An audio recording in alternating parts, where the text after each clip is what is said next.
My beloved child, I have commanded a messenger to deliver to you this urgent message. You are about to leave the place where you are, and heaven has already prepared a new address for you. Your angel has seen that place, and now you too will be shown. There is something powerful unfolding behind the curtain of your life. Do you feel it? A restlessness, an uneasiness that has taken the place of the peace you once knew, a tightening in your soul, as though your inner being longs to depart from where it currently resides. Yes, my child, this is no coincidence. This is spiritual. In the next few moments, you will not only understand why you are going through this, but you will also see with the eyes of faith the picture of the place where I want you to stand, the place where your peace will be complete, where your blessings will be unlocked, where your purpose will be activated. But first, listen closely. The enemy is trying to hold you captive in the old place. He wants you to think there is no way out, that nothing will change, that you were born only to live within limitation. But I have chosen you for something new. My angel has been sent down tonight to tell you, you will transition, and I will show you that place. If you think this is just another video, then you are mistaken. This is direct confirmation. The very feeling you have right now, the lump in your throat, the stirring in your chest, the curiosity that keeps you from leaving this, is the sign that this message is for you. You need to keep listening until the end. Something supernatural will happen when we step into the 14th chapter, and when you see the description of the place heaven has set apart for you, your eyes will fill with tears, for you will recognize it. You have dreamt of that place before, you just do not remember. If you love Jesus, stay until the end. But if you despise this, you may ignore it. For only those with spiritual ears can understand what is about to be revealed. Now, take a deep breath, for we are about to begin. Your angel is trying to speak to you. In recent days, have you felt anything unusual, as though you are in the wrong place, with the wrong people, living a life that does not belong to you, as though I have been trying to awaken you for something new, yet you are not certain what it is? That feeling is real. It has a name: divine intervention. Your angel has been trying to reach you. This has been shown through recurring dreams, through encounters that seemed random, and through signs in daily life you could not explain. Have you noticed certain numbers appearing again and again? Have you found yourself waking up at the same time each day, especially between 3 and 5 in the morning? This is not coincidence. These are spiritual signs. The physical world you are living in is about to change, but the change must begin within you first. Heaven is opening a new path, and your guardian angel, the one who has been with you since the day of your birth, is striving to get your attention. In the past week, perhaps you have felt extreme weariness, unexplained pain, or sudden panic that seems to come from nowhere. But the truth is that your spirit is reacting to what is about to happen. The invisible world is shifting around you. The heavens are calling, awaken, prepare. The place where you are has become too small for the plan I have for your life. And right now, as you listen to this message, there is a movement of angels surrounding you. Your angel is quietly working, breaking barriers, opening doors, and guiding you to the dwelling I have reserved for you. But for that to become reality, you need to listen, to recognize, to discern, and to stay close to me. Because in the next chapter, you will discover that this change has been written in the Spirit long ago and is now about to be revealed on the earth. A change has already been written in the spirit realm, Before you were born, I had determined the times and seasons for your life. Just as clouds move across the sky, the angels have been moving in the unseen to align that change with the appointed moment.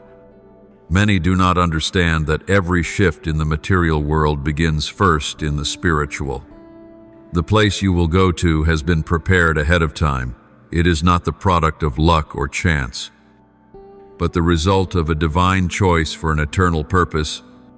The change that is approaching you is not only a change of address, it is a change of atmosphere, of destination, of mission. The environment where you are right now is no longer fitting for what I have placed in you. And when heaven decides that the time has come, no one can stop it. Do you feel that holy restlessness, that sense that something greater is about to happen? That is because your soul already knows. Your spirit has already touched this new reality, and heaven is now opening the gates for you to enter. The scripture in Ecclesiastes 3:1 declares, "To everything there is a season, and a time for every purpose under heaven." The season of stagnation has ended. The time of waiting is over. Now is the season of change, of movement, of miracles. And if this word is burning in your heart right now, if it speaks to you as though it was written just for you, that is because the spirit realm has already begun to write the new chapter of your life. Confirm this word right now by declaring, "I accept this divine transition." Proclaim it as prophecy over your life, for this is an act of faith, and you will see the power of that declaration activate mighty things around you. If you believe, boldly speak, "I accept this divine transition," because what is coming will be greater than everything you have left behind. And in the next chapter, I will show you why the place where you are now is not your final destination, why you feel out of place, and what I want to reveal to you through that experience. The place where you are living today is not your final destination. Have you ever sensed that even in the midst of the most familiar things, something was missing, that your house no longer brings peace, that the atmosphere which once felt warm has now become suffocating, heavy, even strange? That feeling is not just emotion, it is a spiritual movement. It is a prophetic call. It is the voice summoning you to step out. Where you are right now is only a cycle, a field of learning, a temporary classroom for your soul. But I never ordained for you to remain there forever. Everything you have endured in that place, the pain, the battles, the silence, the prayers, has been meant to shape you, to refine you, to teach you. But now, that cycle has ended. This is why you feel emptiness when you open the door of your home. This is why the walls seem to be pressing in. I am giving you signs that the time has come to depart. Yet you are not going without direction. No, it is a real place, a specific location in the physical realm, chosen by heaven. This new dwelling is not the result of your own decision. It is a gift from me, a house with a gentle atmosphere, where your dreams will blossom, where your mind will be healed, where your finances will be released, where you will rest and feel the presence of angels surrounding you. You may think you stumbled upon this message by chance, but the truth is that this message has been decreed from the spirit realm to reach you at this exact moment before the change takes place in your life. Perhaps right now you are struggling with the thought of such a physical change. You may be asking, "But I don't have the money to move. I don't know where to go. I don't have the strength to start over." But hear me, for I speak to you with authority, and love. It will not happen by your own power, nor by your plan, but by my power, and in my timing, which is now. This change is real. You will leave your current home, The door that once welcomed you will close, for that place can no longer hold the new level I've prepared for you, and you will step into the new house, the place heaven has already entered before you, with tears in your eyes and peace overflowing in your heart. What you need to do now is believe, prepare, open your heart, and allow the Holy Spirit to guide every step. Remember that there is already a house, a land, an address written in the book of your life. If you remain until the end of this message, you will see with the eyes of faith the image of that new home. Something inside you will awaken. You will recognize it, and when that recognition comes, you will never again be the same. Be steadfast, because in the next part you will discover that the angel of the Lord has already entered that home before you. Yes, the angel was there, sent to prepare you for this transition. The angel of God visited the house that will belong to you even before you thought of leaving your current place. He stepped into the dwelling where you will live. Listen carefully. My child, that physical place has already been visited by a heavenly messenger sent from the throne of God. Do you think heaven only acts in the unseen? No. My beloved, heaven itself places its steps upon the earth when it concerns the destiny of the chosen. Just as God sent the angel to pass through the houses of the Hebrews in Egypt to mark them with protection before their deliverance, so today he has sent an angel to prepare the environment where the righteous will dwell. That new home, which will belong to you, has been observed, sanctified, anointed. The angel of the Lord has walked through each room. Have you yet entered the room where you will rest? Have you stood in the kitchen where you will give thanks? The angel has stood at the doorway, declaring, "Evil shall not enter here." In this place, this person will be restored. You are not bound to the address where you live today. No contract, no debt, no limitation can stop you. What I have prepared for you is greater than every fear in your heart. The angel has already gone ahead. Remember Genesis 24, when Abraham's servant went to find a wife for Isaac, and he said, "The Lord will send his angel before you." Genesis 2:4-7. This means the angel always goes ahead of the chosen, preparing the way, cleansing the environment, opening the doors, and that is exactly what is happening to you right now. That place is not symbolic. It is real. It exists in this world. It may be in another neighborhood, another city, even another state. You may have already passed by it without realizing, or perhaps you are about to see it for the first time. And when you see it, you will know immediately. You will feel a warmth in your heart, a holy shiver, a spiritual recognition. And now, I want you to affirm this with your own hands as an act of faith and agreement. Write in the comments right now, "The angel of God has already visited my new home." Yes, declarate. When you write, you are speaking to the spirit realm, I believe. I understand. I am ready for the change. You are not simply leaving a comment. You are activating the atmosphere of miracles. That declaration will echo like a prophetic sound through the heavens. For God sees what you write and reads what comes from your heart, and He will honor the faith expressed, even through small actions like this. There are signs you have already received, though you may not have recognized them. Do you think God would allow such a major transition without preparing you first? Certainly not.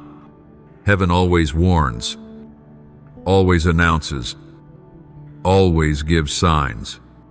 And if you look carefully, you will notice that these signs have already begun to appear. You just did not understand them. How many times in recent days or weeks have you found yourself unconsciously browsing houses online without knowing why, have you suddenly felt compelled to organize your drawers, to sort through papers, to throw away old things? Have you dreamt of unfamiliar houses, strange streets, doors opening before you, and perhaps you thought, strange, maybe I'm just stressed. But the truth is that heaven has been activating your awareness for the new. Perhaps you have even begun to dislike what you once accepted without question: your environment, the people, the routines. Everything seems the same on the outside. Yet inside, it feels different. This is the sign of spiritual transition. Your soul has already begun to move, even though your feet remain in the old place. Another clear sign is the sense of ending, even when everything looks normal. When you enter your room and look around, you sense that it no longer belongs to you. There is no chaos, no struggle, yet there is a deep awareness that this is not your place anymore.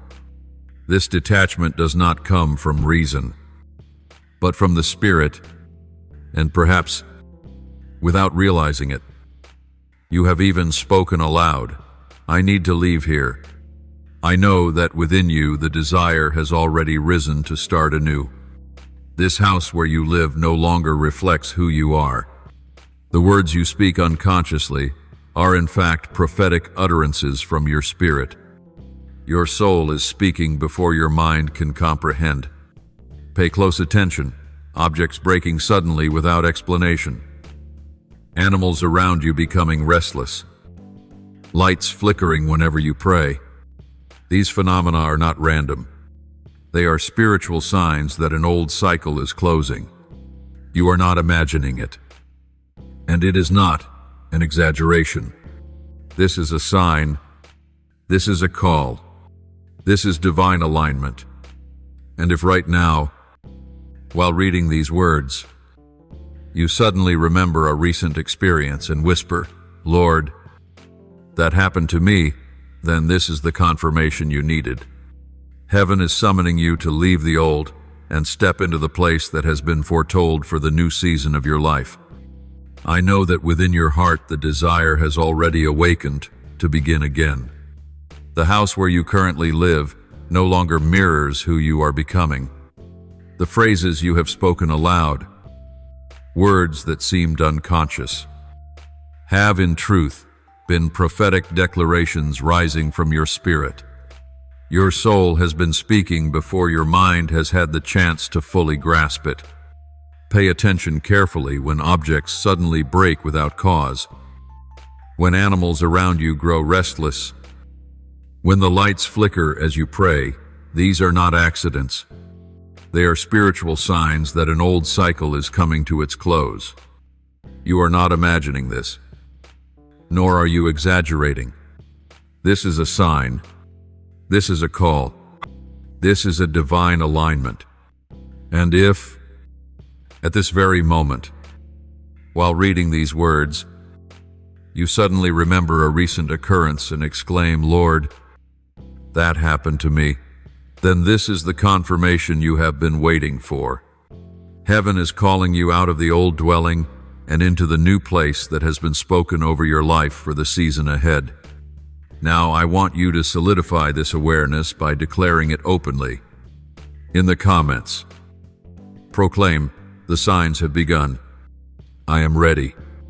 Do not write it as an empty phrase, but with faith, with surrender, with spiritual alertness. Because that act of writing is not casual, it is another step toward shaping the change I am preparing for you upon the earth. What is it that has been holding back transformation in your life? Have you noticed that even when you know you must change, there always seems to be a force keeping you tied down? A strange power, un invisible loc, a chain of complicated circumstances always arising whenever you try to step toward the new. My child, this is not ordinary. This is spiritual. There are invisible bonds working like chains in the unseen. Jealousy from others. Words of curses once spoken over you. Old covenants passed down from previous generations. Or even fears that you have allowed to take root as emotional prisons in your heart. The enemy knows very well if you leave this place, you will grow. You will flourish. You will prosper. And so he tries to keep you stuck, paralyzed, confused, because only in stagnation does he hold even a fragment of influence. But hear this clearly: I have not called you to merely survive. I have called you to break through. This change has been decreed from heaven. The new place has already been prepared. My angel has already arranged the environment for you. The only thing missing is your own action to break every spiritual chain holding you until this moment. And this requires clarity of heart. The scripture declares, resist the devil, and he will flee from you. James 4:7. Resistance means action. It means facing the lies. It means breaking chains through faith and through a firm stance in me. Therefore, I now want to lead you into an act of faith and release. If this word is piercing your heart, if you feel this change is truly yours, then express your faith with a glorious seed. Press the special button of gratitude beneath this message and sow a seed of faith, saying in your spirit, Lord, I receive this word.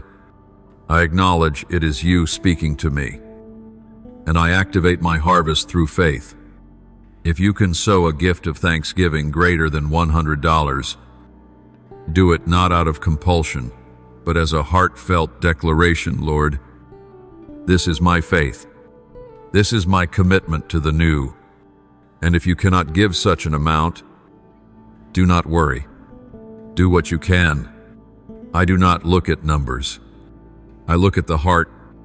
When you honor a prophetic word, you are announcing to the unseen world, I believe that this change is mine.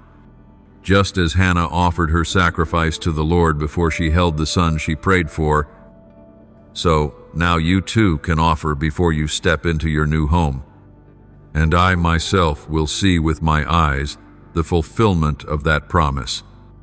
If you feel this word is yours, then write now in the comments. Write, nothing will hold me back any longer. I will live where God wants me to live. My beloved, the enemy has been working to imprison you where you are. You need to know this. The devil understands the potential you carry. He saw when God chose you. He heard when heaven decreed your change. And from that moment he rose to hinder your advancement. The stagnation you have been experiencing is not simply the natural course of life. It is an invisible prison designed to wear down your spirit and convince you that it is not yet time to move. How many times have you tried to escape only to have things fall apart? You searched for a new place. You felt excited by an opportunity. You even began to pack your belongings, and then suddenly unexpected debts appeared. Family arguments erupted. Illness struck. Or doors that seemed wide open slammed shut.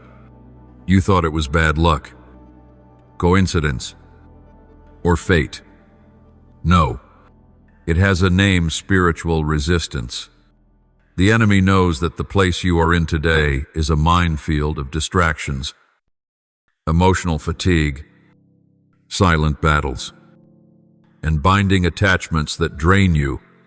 He wants you to stay there, for he knows that once you move into the place I have prepared, the atmosphere will shift, the environment will be cleansed, and my purpose will ignite in you like fire. He wants you weary, disheartened, and accustomed to pain, so he whispers into your thoughts, you won't be able to afford a new home. Everything will collapse. Stay where you are. It's safer. Those voices are not from me. They are arrows of the mind. meant to keep you standing still year after year. And now listen closely. It is not only your life that is stuck in that place. It is the life of your children, your marriage, your emotional well-being. Because some environments carry oppression.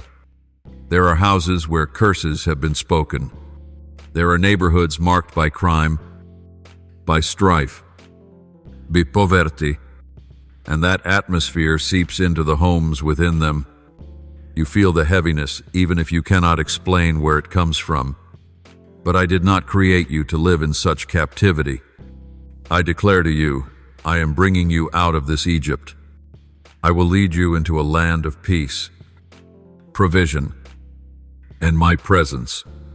But you must cut ties with this stagnant system.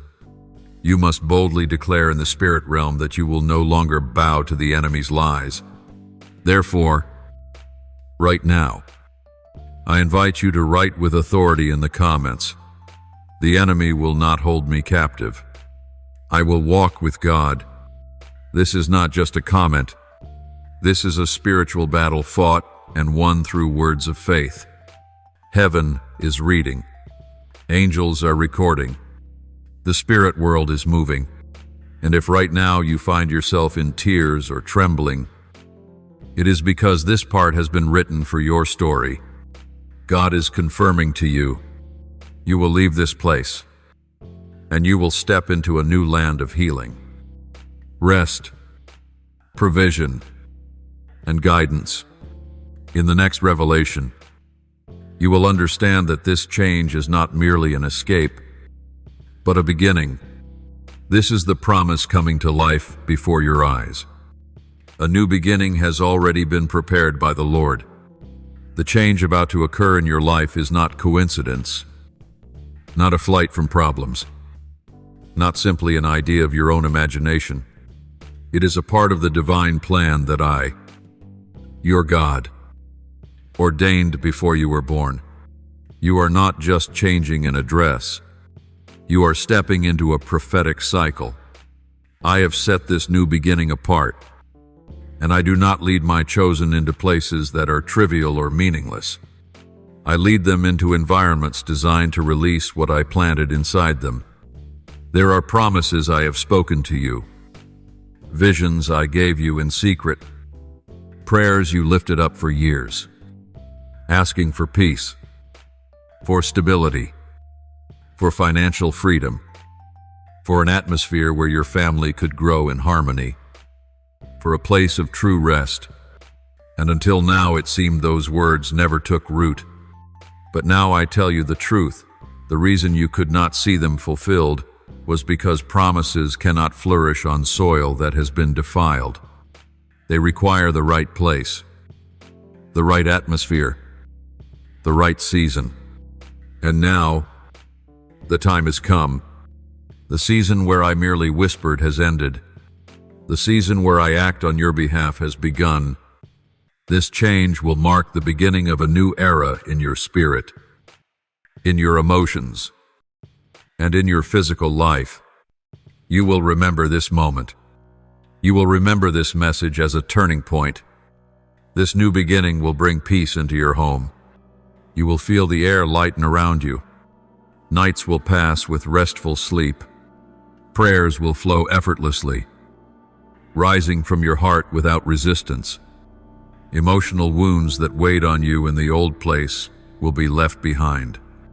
I will renew your heart. I will release financial increase. Doors that have long been closed will open. I will give you ideas, strategies, and the right people to stand with you in this new chapter. My purpose will be unlocked. You will understand more clearly why you were born.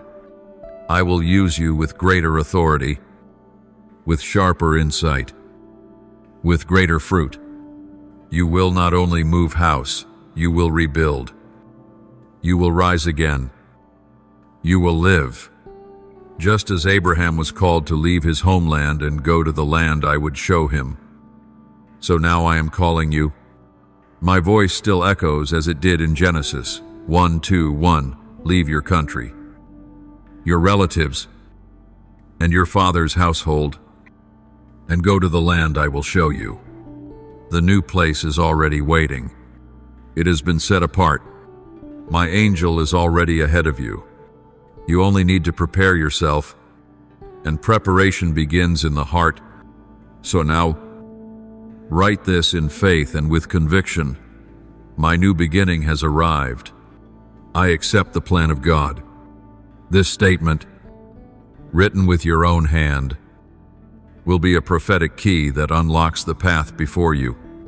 If this word has reached you deeply, if you sense my spirit confirming it, you may also honor this message with a seed of faith.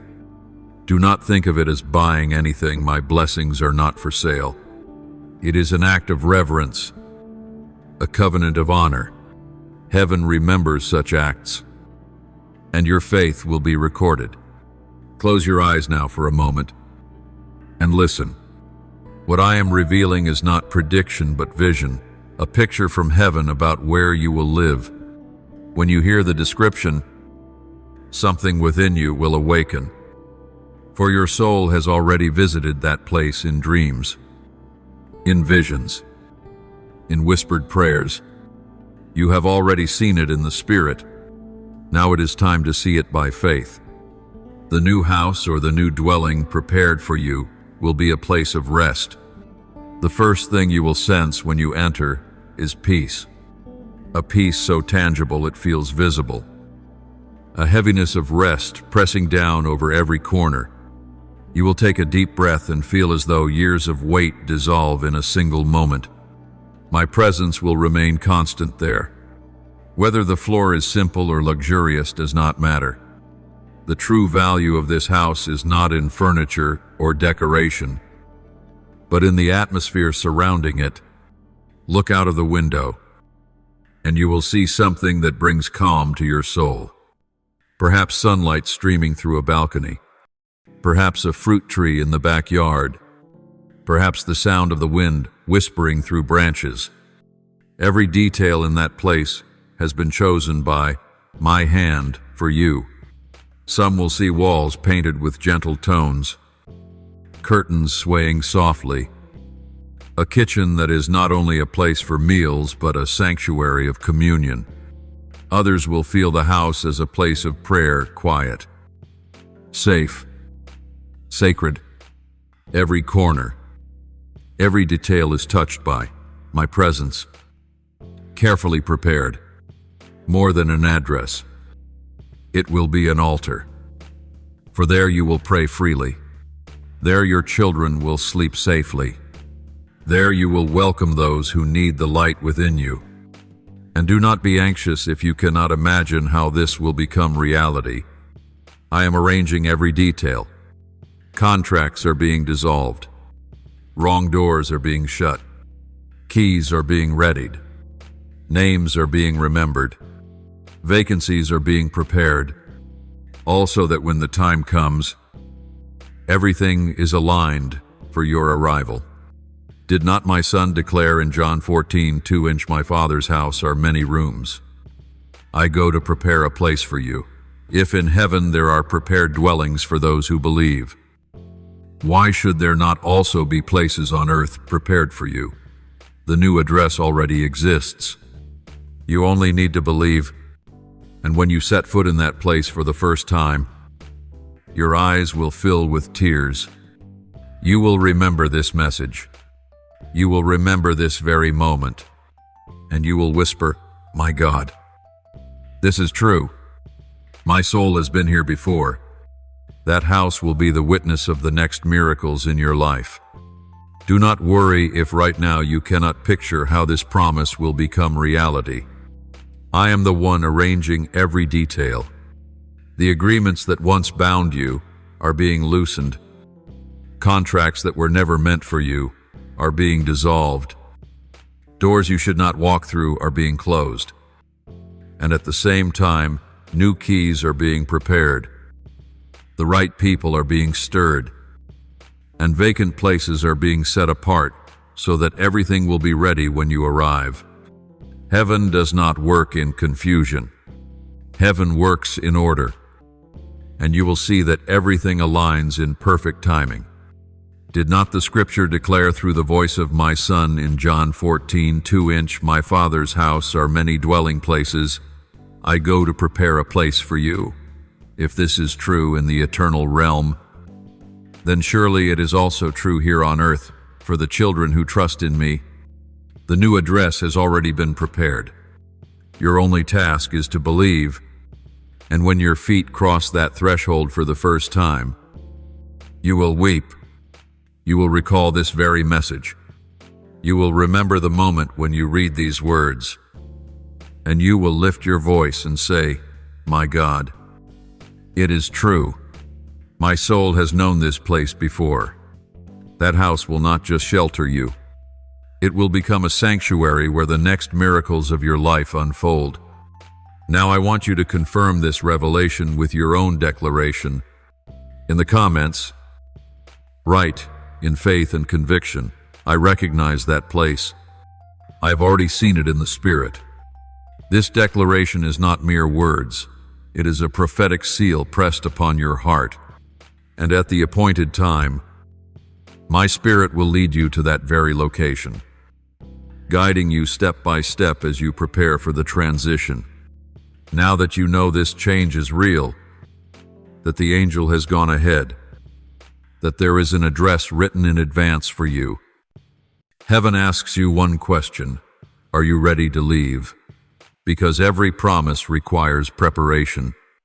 I do not pour out blessing on hearts that are unprepared. Remember Israel before they entered the promised land. They went through a time of consecration, of correction, of separation. They had to leave Egypt behind.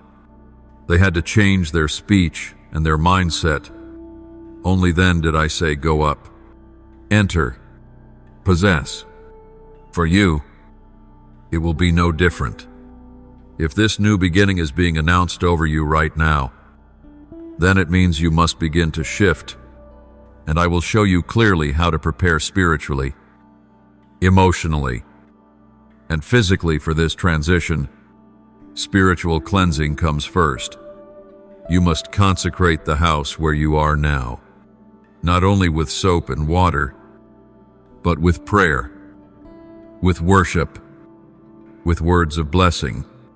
Many times the environment you live in carries echoes of negativity, memories of pain, objects that hold the energy of the past. Go through each room with prayer. Anoint the doors, the windows, the very pillow where you lay your head. Thank me for what I have done there. Honor me for the lessons and the shaping that place provided. And then declare that you are ready for the new. When you act in this way, heaven understands that you are closing one cycle with reverence. And only those who honor the old cycle are truly ready for the next. Next comes emotional release. Begin to let go of everything that belongs to the past season. The photographs that reopen old wounds, the clothing tied to painful memories, the broken objects that you keep out of habit, but which whisper disappointment whenever you see them. You cannot carry yesterday's weight into tomorrow's promise. Heaven is light, and the place I have chosen for you requires you to be light as well. Be courageous enough to let go. Donate what no longer serves you. Throw away what has lost meaning. In doing so, you will not only cleanse your physical space, but also open your spiritual capacity to receive the new. Finally, prepare with the attitude of faith. Do not wait until the door swings open to start acting. Move now, as though it were already done. Begin to pack small things as a prophetic act. Write on a piece of paper, new address, new season, new promise, and place it somewhere you will see every day as a reminder. If you can, walk through neighborhoods where you feel peace. Pray as you go. Somewhere along the way, you will sense that holy recognition, that moment when you will say, "I am drawing near." All of this is spiritual preparation, and I bless those who dare to step ahead by faith. If you are willing to move before you see, then I will make the unseen manifest in front of your eyes. Now, confirm this in the Spirit. Right with conviction and humility, I am preparing for the promise. This declaration seals your readiness before heaven. It tells angels that you are serious, that you are awake, that you are willing to walk in alignment with what I have decreed. Heaven reads, angels record, the spirit realm responds. My child, do not be afraid. If you take these steps, you will see that nothing, not fear, not debt, not confusion can keep you from stepping into what has already been written for your destiny. Now pause for a moment. My child, lay aside your distractions. Close your eyes. Breathe deeply, and allow the Holy Spirit to overshadow you. The prayer I am about to release into your life is not an ordinary prayer. It is not a ritual composed by men. This is a prophetic activation designed for your soul, a key that unlocks the next season. If you pray it with faith, something will begin to move in your atmosphere today. Do not whisper it half-heartedly, declare it aloud. For there is creative power in words spoken with conviction. The scripture says that death and life are in the power of the tongue. Proverbs 1:8-1. So now, let life flow from your lips. Pray these words, Lord.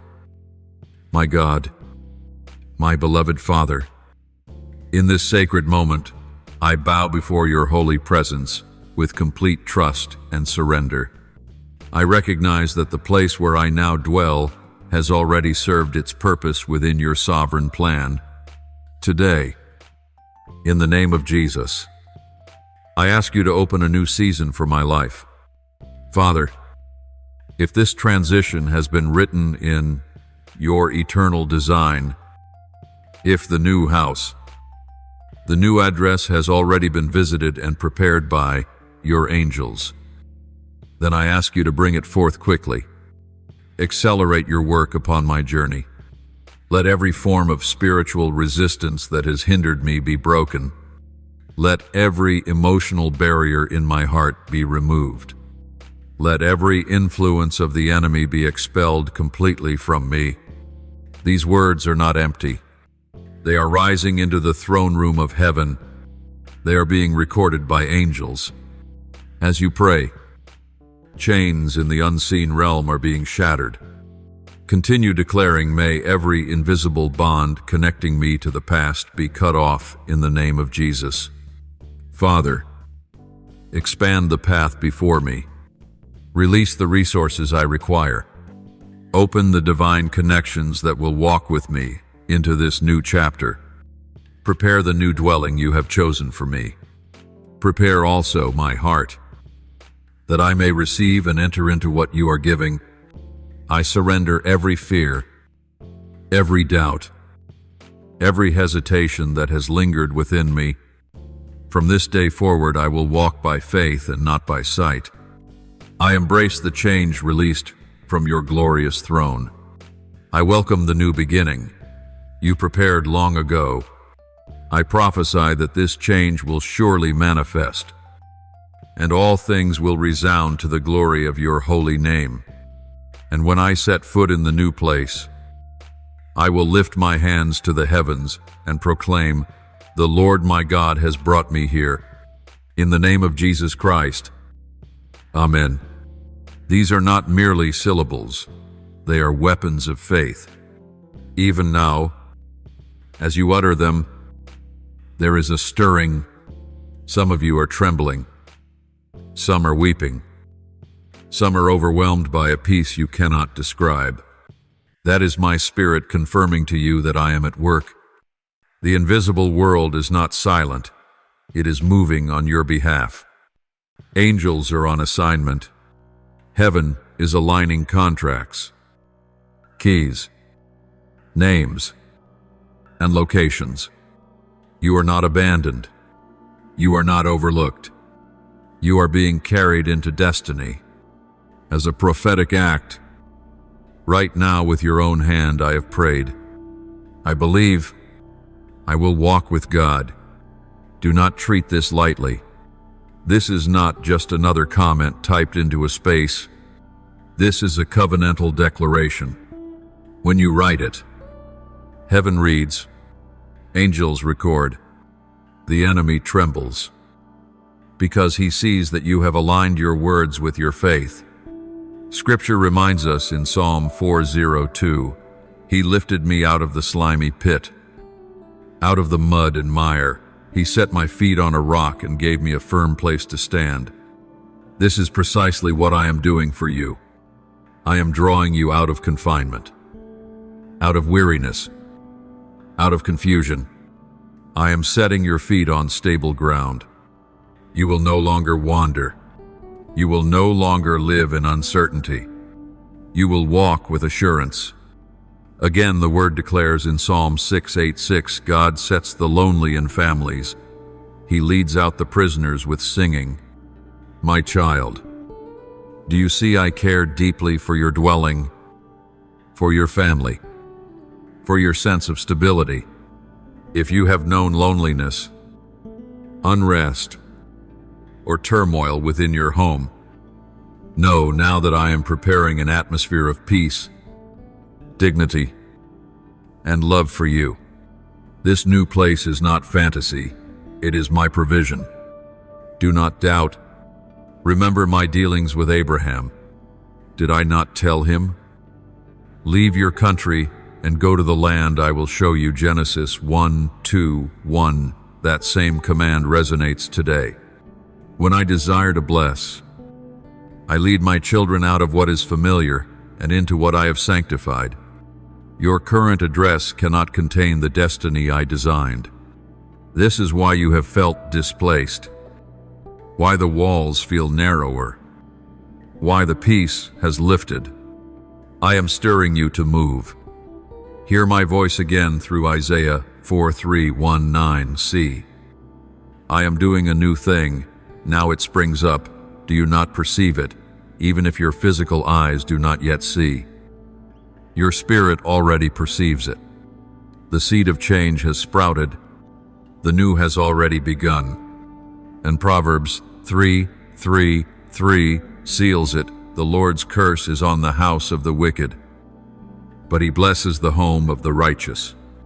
Take this to heart. Your new home will be blessed, because you carry the righteousness of Christ. The blessing will rest upon the very walls, because you walk in faith. Provision and increase will flow into that dwelling. Everything you place within it will multiply. Your prayers will be heard swiftly. Your children will flourish. Your mind will rest. This is not wishful thinking, it is covenant promise. So now, boldly declare, this promise is mine. God has already written my new address. Say it with assurance. Write it with confidence. For when you do, you align yourself with heaven's decree. Remember, the unseen realm responds not only to what you believe in silence, but to what you confess aloud. Angels are moved by declarations of faith. The enemy is defeated by words of truth. And I, the Lord, delight in those who boldly proclaim my promises as their own. Therefore, arise, lift your head. Do not remain in despair. The time of stagnation is over. The years of delay are finished. You stand at the threshold of new beginnings. Lift your eyes to the horizon, for the land is before you. The house is prepared. The atmosphere is cleansed. The angels are waiting. And your story is about to be rewritten in my glory. Take courage, for I go before you. Take heart, for I walk beside you. Take comfort, for my spirit dwells within you. The change has already begun. and nothing can stop it now. My beloved child, you must understand that the transition I am bringing into your life is not simply about relocation, it is about transformation. The change of place is the visible sign of a much deeper work that has already begun in your spirit, even before your mind could conceive it. Your soul already knew. That sense of disconnection you feel from your current dwelling, that inner knowing that the walls no longer carry your peace. Those are not random emotions. They are prophetic indicators that the chapter is closing.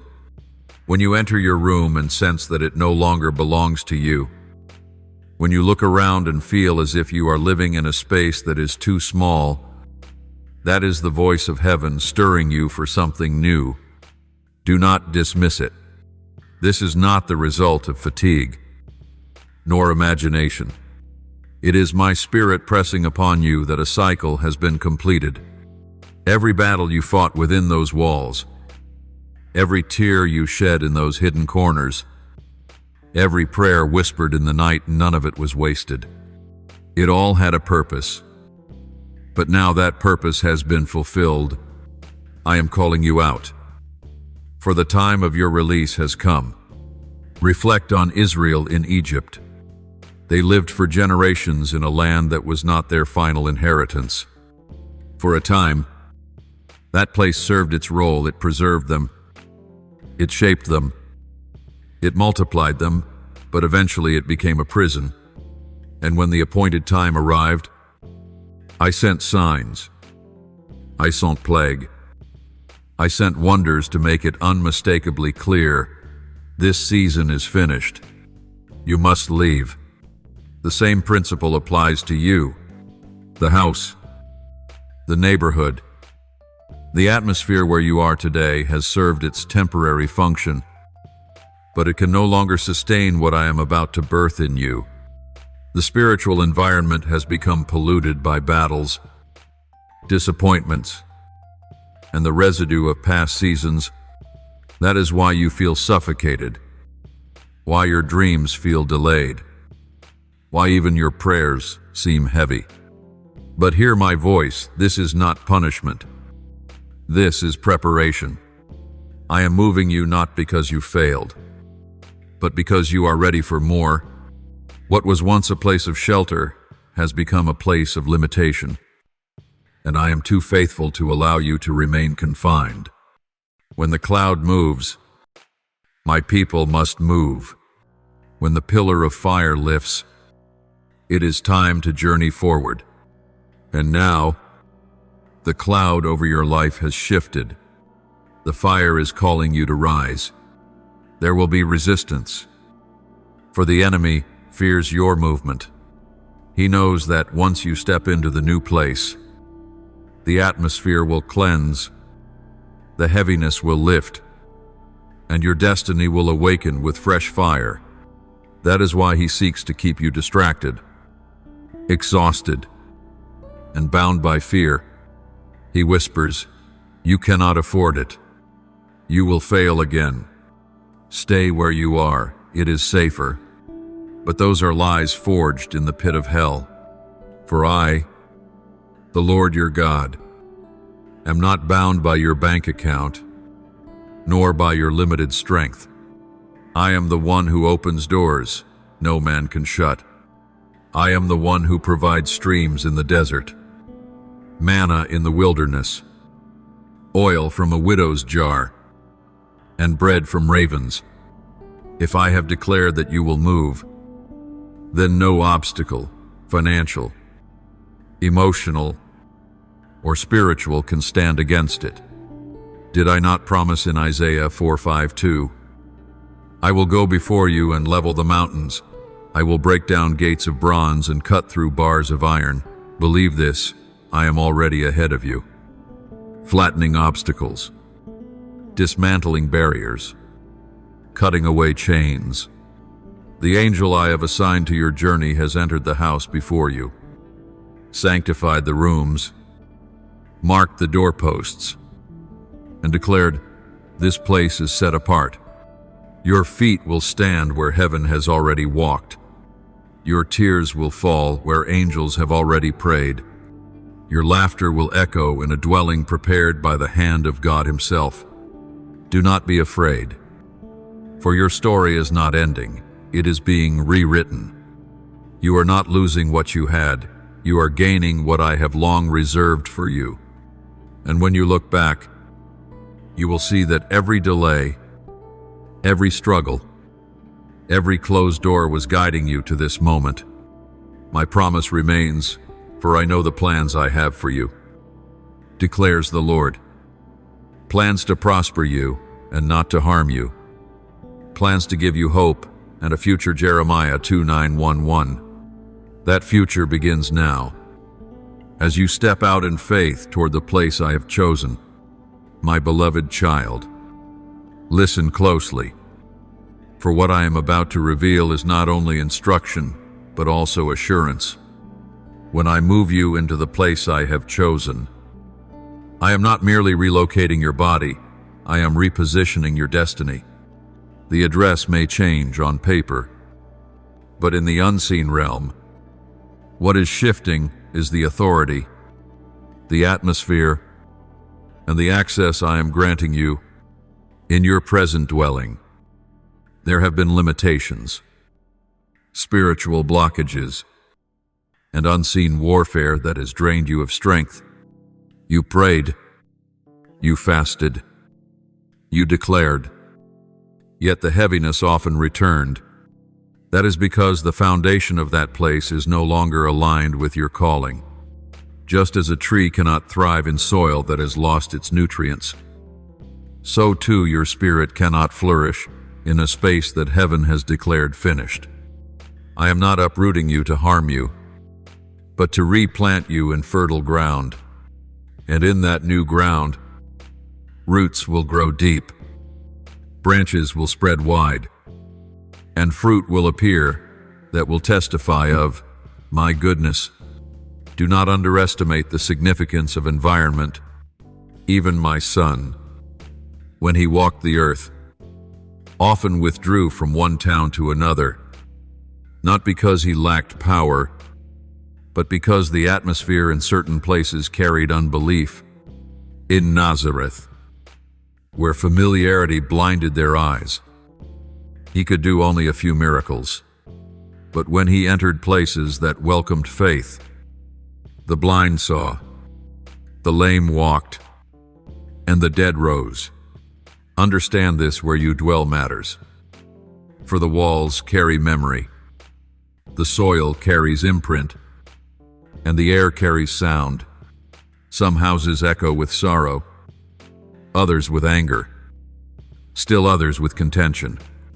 And though you tried to sanctify the space, though you anointed the doors and lifted your worship, the spiritual residue of battles past still lingers. That is why I, the Lord, I am pulling you into a new space, a place untouched by those chains, a place consecrated for new beginnings. Just as Jacob left his father's house and laid his head upon a stone at Bethel, and there encountered the ladder of angels ascending and descending, so too you shall enter the place where heaven meets earth. There, visions will be clearer, prayers lighter, breakthroughs swifter, and peace deeper. You fear the unknown, but the unknown is where I dwell.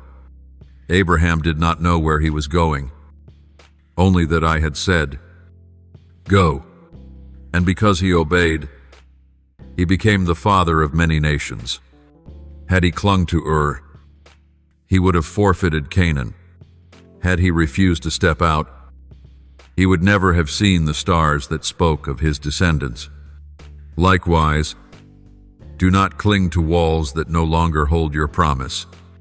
Do not tie yourself to bricks when I am offering you covenant. For the land I am calling you into will not only shelter you, it will launch you. It will not only hold your body, it will elevate your spirit. The neighbors you meet, the streets you walk, the sounds that surround you will all be part of my orchestration.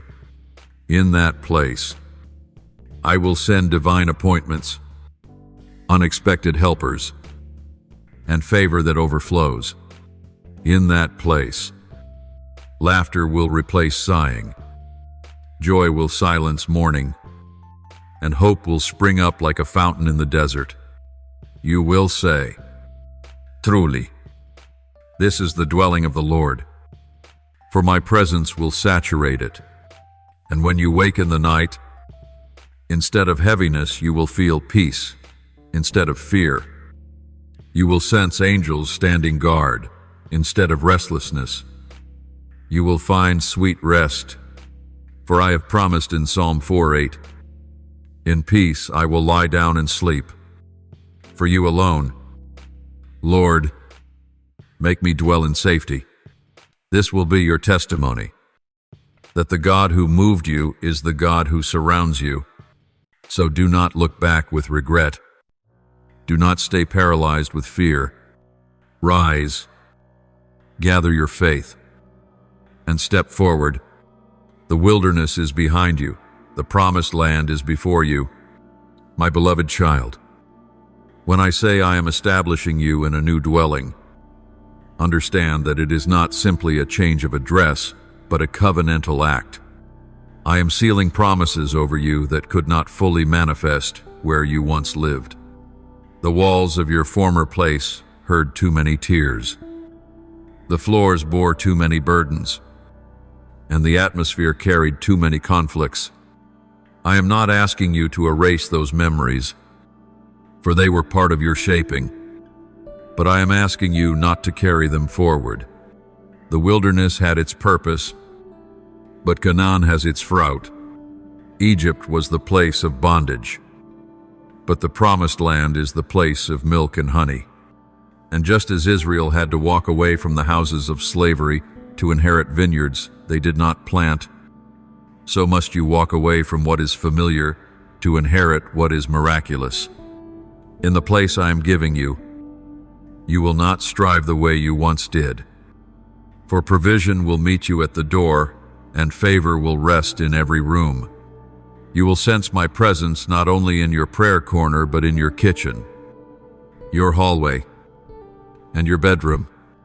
Every space will carry the fragrance of my Spirit, for I have dedicated it as holy unto me. Do not think this move is small.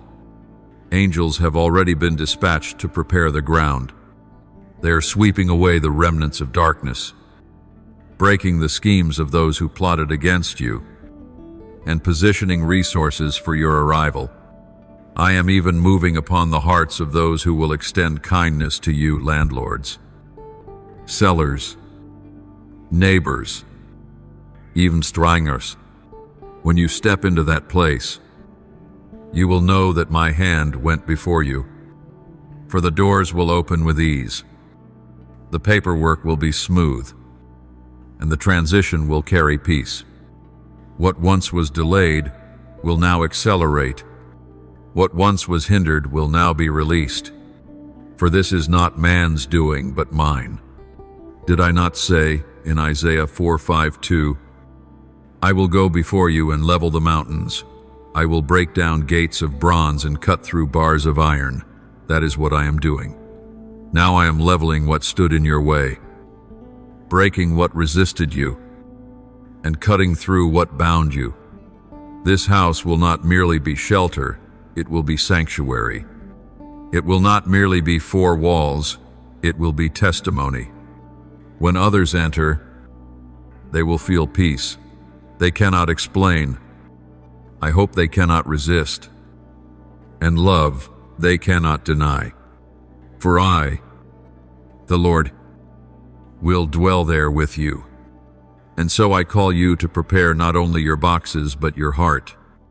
Do not pack bitterness, for it has no place where I am sending you. Do not carry resentment, for it will pollute the soil of your new beginning.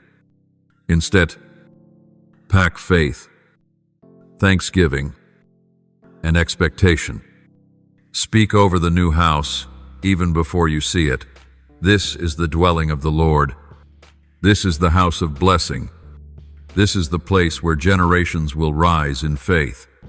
For your obedience today will echo into your tomorrow. Your children will remember not only the day you moved, but the faith with which you moved. They will testify that their parent trusted the Lord and was not put to shame. And long after you, others who step into that place will reap the residue of your worship. Do not delay. Do not fear. And do not doubt.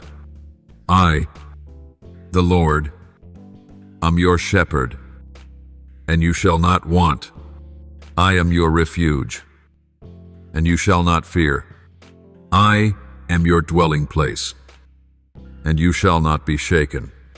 Rise, beloved, for the season of wandering is closing, and the season of establishing has begun. Tonight the winds are shifting. Tomorrow the doors will open, and soon you will stand in the place I have promised. And when you do, you will lift your voice and declare, surely goodness and mercy have followed me, and I will dwell in the house of the Lord forever. My beloved child, the moment has come when I must teach you about the weight of consecration. The house I am giving you is not only for comfort, but for covenant. Do not treat it as common, for it is a vessel of my glory. As Israel once anointed the tabernacle with oil and set it apart for my presence, so must you dedicate your dwelling unto me. Walk through its rooms not with fear, but with faith, declaring aloud my promises and marking the thresholds with thanksgiving. Sing songs of praise as you unpack your belongings, for every melody will become a seal in the atmosphere. Invite my spirit to reign over every corner, for without my presence, walls remain ordinary, but with my presence, even dust shines with eternal purpose. This is why I call you to consecrate the house, to drive out what is unclean and to welcome what is holy. In this act, you are not only protecting your family but creating a fortress of light where darkness cannot prevail. For it is written, as for me and my house, we will serve the Lord. Joshua 2:4-1-5. That declaration must not only be a plaque on the wall, but the rhythm of your life. Do not think consecration is a one-time ceremony. It is a daily posture of the heart. Every prayer whispered in the kitchen, every word of kindness spoken in the hallway, every act of forgiveness released in the living room, these are all bricks of spiritual protection.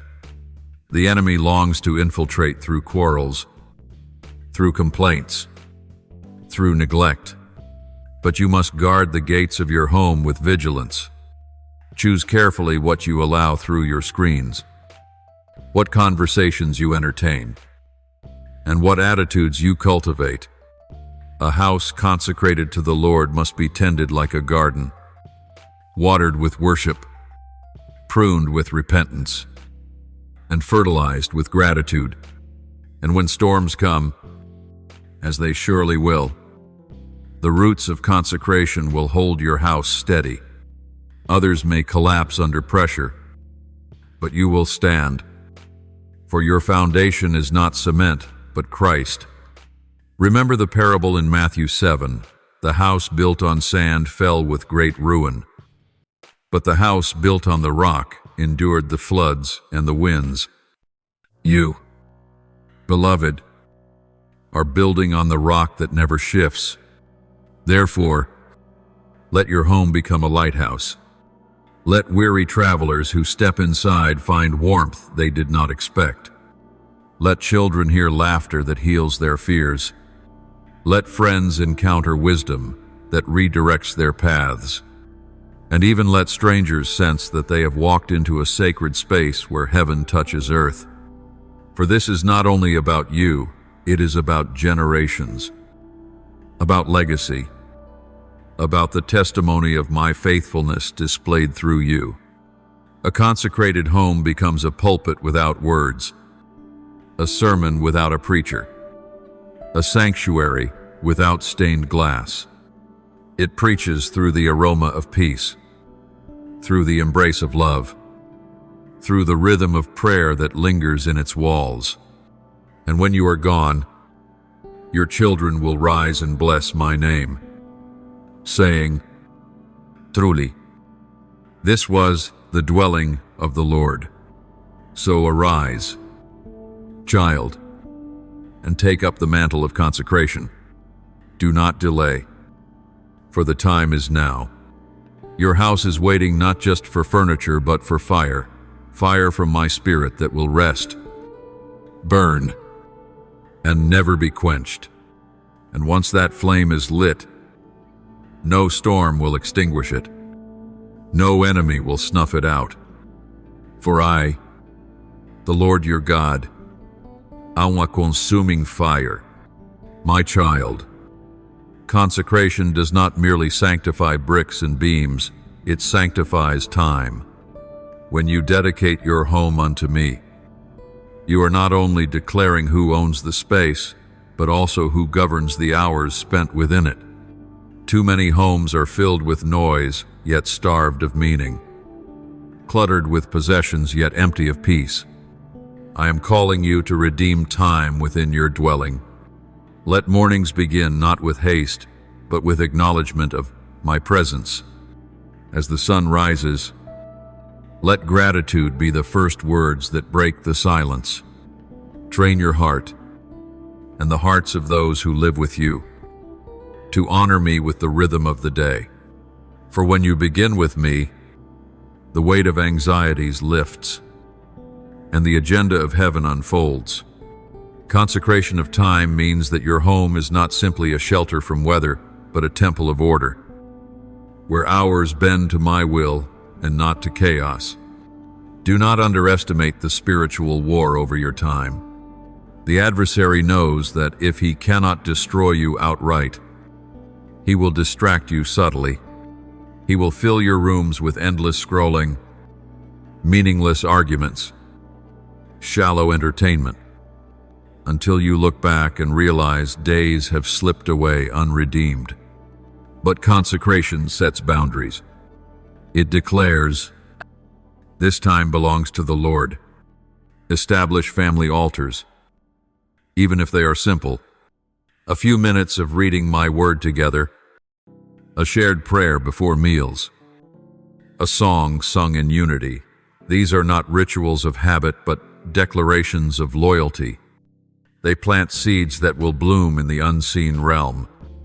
Angels take note of such devotion. Demons tremble at such consistency.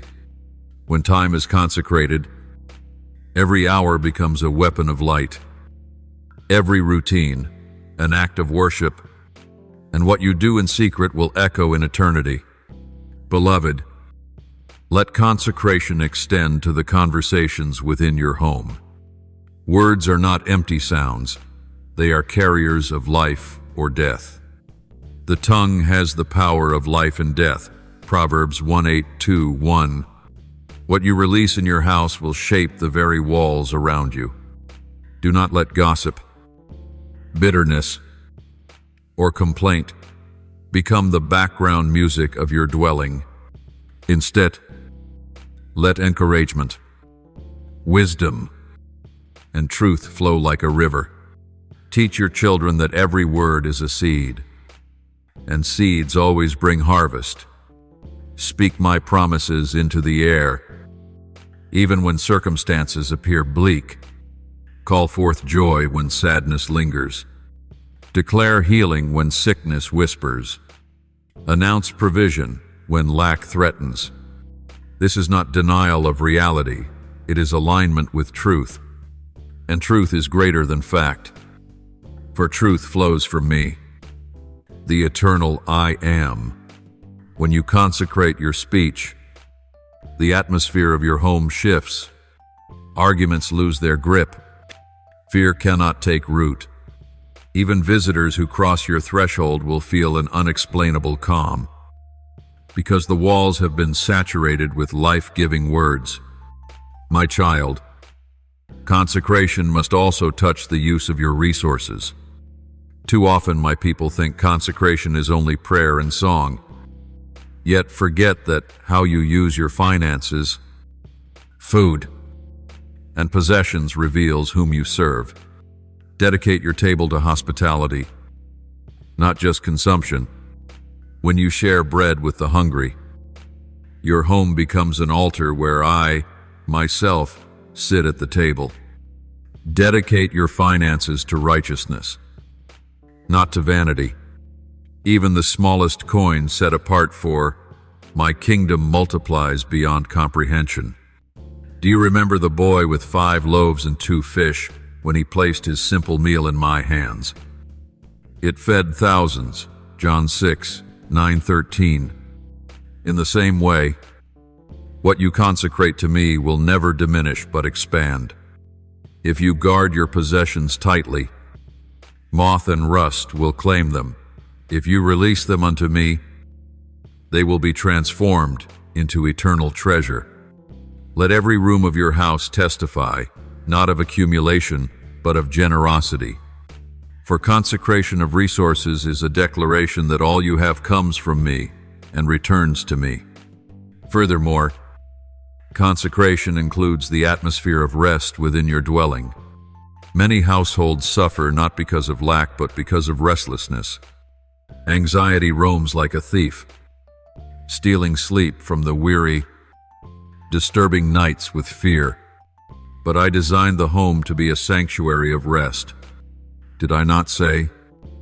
He grants sleep to those he loves. Psalm 1:2-7-2.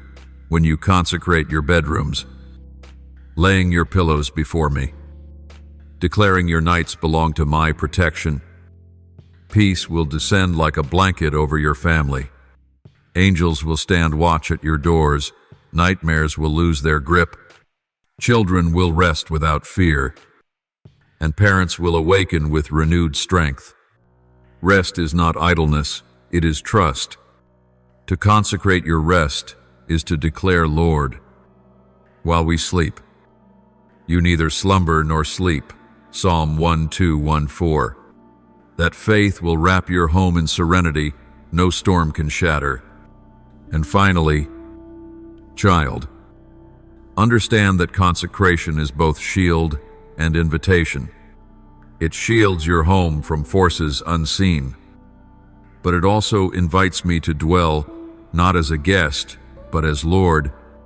There is a difference between allowing me to visit and preparing a place where I reside. Many welcome my presence for moments of Sunday prayer, a crisis call, a fleeting devotion, but few prepare a home for my constant habitation. Will you be one who welcomes me, not as a visitor, but as a father? If you consecrate your space and your time, you will find that I do not merely pass through, I remain, and where I remain, blessings multiply, peace deepens, wisdom flows, and joy becomes unshakable. This is what I long for you, a house where heaven is not a concept, but a reality, where every room is filled not only with furniture, but with faith, not only with decoration, but with devotion. For if you build for me, I will surely fill it. Did I not say in Haggai 2:9, the glory of this latter house shall be greater than the former? So shall it be for you, if you consecrate what I have entrusted to your care. My child, understand that consecration does not stop at sanctifying what is visible within the home, but it must also reach into what is unseen, yet powerful enough to shape the atmosphere and the souls of everyone living inside. Every household carries a fragrance, not merely a physical scent, but a spiritual atmosphere that arises from what is sown there. If your dwelling is filled continually with resentment, with arguments, or with constant murmuring, then it will emit a bitter fragrance that even outsiders who enter will sense as heaviness. But if your dwelling is given unto me, if it is filled with prayer, with praise, and with genuine love, then its fragrance will be sweet. Like incense rising before my throne, consecration creates a sacred atmosphere, transforming an ordinary house into a place where even angels long to pause, because it bears the imprint of heaven. My beloved, I want you to remember that consecration is also a public declaration between the realm of spirit and the realm of flesh. When you decide to place your house under my dominion, you are raising a spiritual banner over the territory entrusted to you. That banner proclaims that this place does not belong to darkness, nor is it subject to the rule of the enemy, but it belongs entirely to the King of Glory. Such a declaration causes the powers of darkness to tremble, for they recognize that there is a boundary they cannot cross. Recall the history of my people when the Israelites marked their doorframes with the blood of the Lamb during the night of Passover. That was the sign of consecration. The destroyer passed over, but could not touch the houses marked with the covenant sign. Exodus 1:2-3. In the same way today, when you pray, when you declare my word, when you sanctify your house in the name of my Son Jesus, his blood becomes the seal upon your doors, making every demonic force powerless to enter. Consecration is not merely a ritual. It is a spiritual hedge erected around your family. You must also know that consecration is a journey, not a fleeting moment. Many begin with fervor, but slowly allow complacency to creep in. They dedicate their house once, then forget that the fire on the family altar must be kept burning continually. My child, that fire cannot be left to die out. I desire you to be the keeper of the flame. Just as the priests of old were commanded to continually place wood on the altar so that the fire would never go out. Leviticus 6:1-3. In the same way, the consecration of your household must be nurtured day after day, hour after hour, never allowed to fade. If one day you notice strife appearing in your family, that is a sign that the fire is waning. You must immediately rekindle it through prayer and forgiveness. If the atmosphere in your home grows heavy, open your mouth in praise. For songs of worship break every invisible chain. Remember, consecration is not an event, but a continual stream, keeping your home immersed in my light. And my child, consecration requires a clear distinction between what is holy and what is profane. Do not let your house become a mixture of light and darkness. There are things that seem harmless, yet they open doors for the enemy. When you allow corrupt content, defiling music, or strange images to occupy your dwelling, you are in effect opening the gate for the adversary. Be vigilant, my child. For a little leaven leavens the whole lump. Galatians 5:9. If you want your home to remain under my protection, you must guard not only words and actions, but also what enters through your doors and lingers there. Let your house be filled with what is noble, pure, and just. As I have spoken, whatever is true, whatever is honorable, whatever is right, whatever is pure, whatever is lovely, whatever is admirable, if anything is excellent or praiseworthy, think about such things. Philippians 4:8. When you choose what remains, that very choosing is part of consecration. Finally, my child, the consecration of your house will not only bring blessing to your family, but it will also serve as a living testimony to all who enter. People may forget the words you say, but they will not forget the atmosphere they experience when they step into your home. If that place is consecrated, even seekers of truth will find comfort and peace there. Your house will become like a lamp set on a stand, shining for all around it.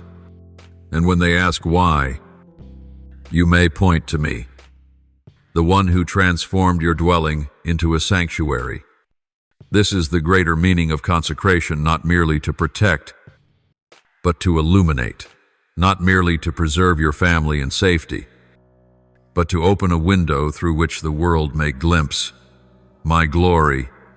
So hold fast to consecration as to a treasure, for from it I will cause to spring forth things you never dared to dream. Your house will become the starting place of renewal, the root from which helping hands extend, the cradle that nurtures generations who fear my name. And I myself will protect, will bless, and will cause my presence to overflow within that dwelling, until it becomes a reflection of my eternal kingdom. My beloved child, hear me as I draw you deeper into the mystery of consecration. Up to this moment, you have understood that consecrating your house is both a shield and a fragrance, both a testimony and a continual flame. But now I call you to see consecration not only as protection, but as participation in the divine covenant. For what you consecrate to me does not remain ordinary, it becomes sacred ground, a vessel that carries eternal significance. When you lay your home before me, you are not simply safeguarding your family, you are aligning your household with the eternal promises that I, the Lord, have spoken since the beginning of time. This is why I urge you to see consecration not as a temporary act, but as a covenant relationship that binds your dwelling to my word, to my presence, and to my glory. My child, I remind you of the covenant I made with Abraham when he raised altars across the land. Those altars were not just piles of stones, they were markers of covenant territory. Each altar declared, "This land belongs to the Lord." In the same way, when you consecrate your house, you are raising an altar in the spiritual realm that declares, "This household is the Lord's possession." The enemy may try to encroach, but he cannot claim what has been sealed under covenant. Just as I swore to Abraham, I will bless those who bless you, and whoever curses you, I will curse. Genesis 1:2-3. So I extend that covenantal blessing to all who live within a consecrated household. Understand this truth: consecration makes your home a continuation of my ancient covenant promises, woven into the story of redemption that has been unfolding for generations. But hear this: my beloved, consecration is costly. Do not imagine that what is holy can be secured without sacrifice. Every covenant I established required an offering. Noah consecrated the earth after the flood with burnt offerings. Abraham consecrated his covenant through sacrifice. Israel consecrated the covenant at Sinai with the blood of animals. And I, your Lord, consecrated the new covenant with my own blood upon the cross. Do you see?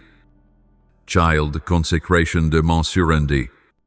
When you dedicate your home, you must be willing to surrender every room, every possession, every hidden corner of your life into my hands. Do not consecrate only the visible parts while keeping secret chambers locked. Invite me into the places you fear, the rooms you would rather hide, the memories you would rather bury. For unless everything is laid upon the altar, the consecration remains incomplete.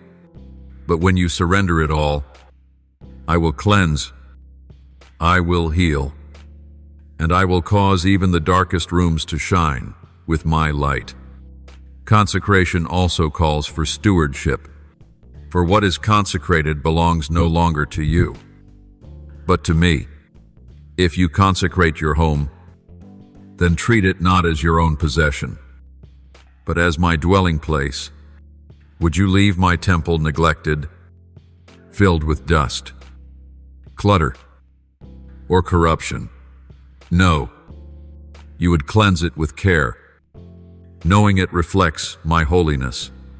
In the same way, treat your home as sacred space, ensuring that what is spoken there, what is entertained there, and what is taught there aligns with my word. Do not think this is legalism, this is love. For to guard what belongs to me is to preserve blessing for your children and your children's children's. Stewardship is a form of worship, declaring with every act of care that this place is holy unto the Lord. And remember, my child, consecration connects your house to a larger story. When Joshua stood before the people of Israel, it declared, "As for me and my household, we will serve the Lord."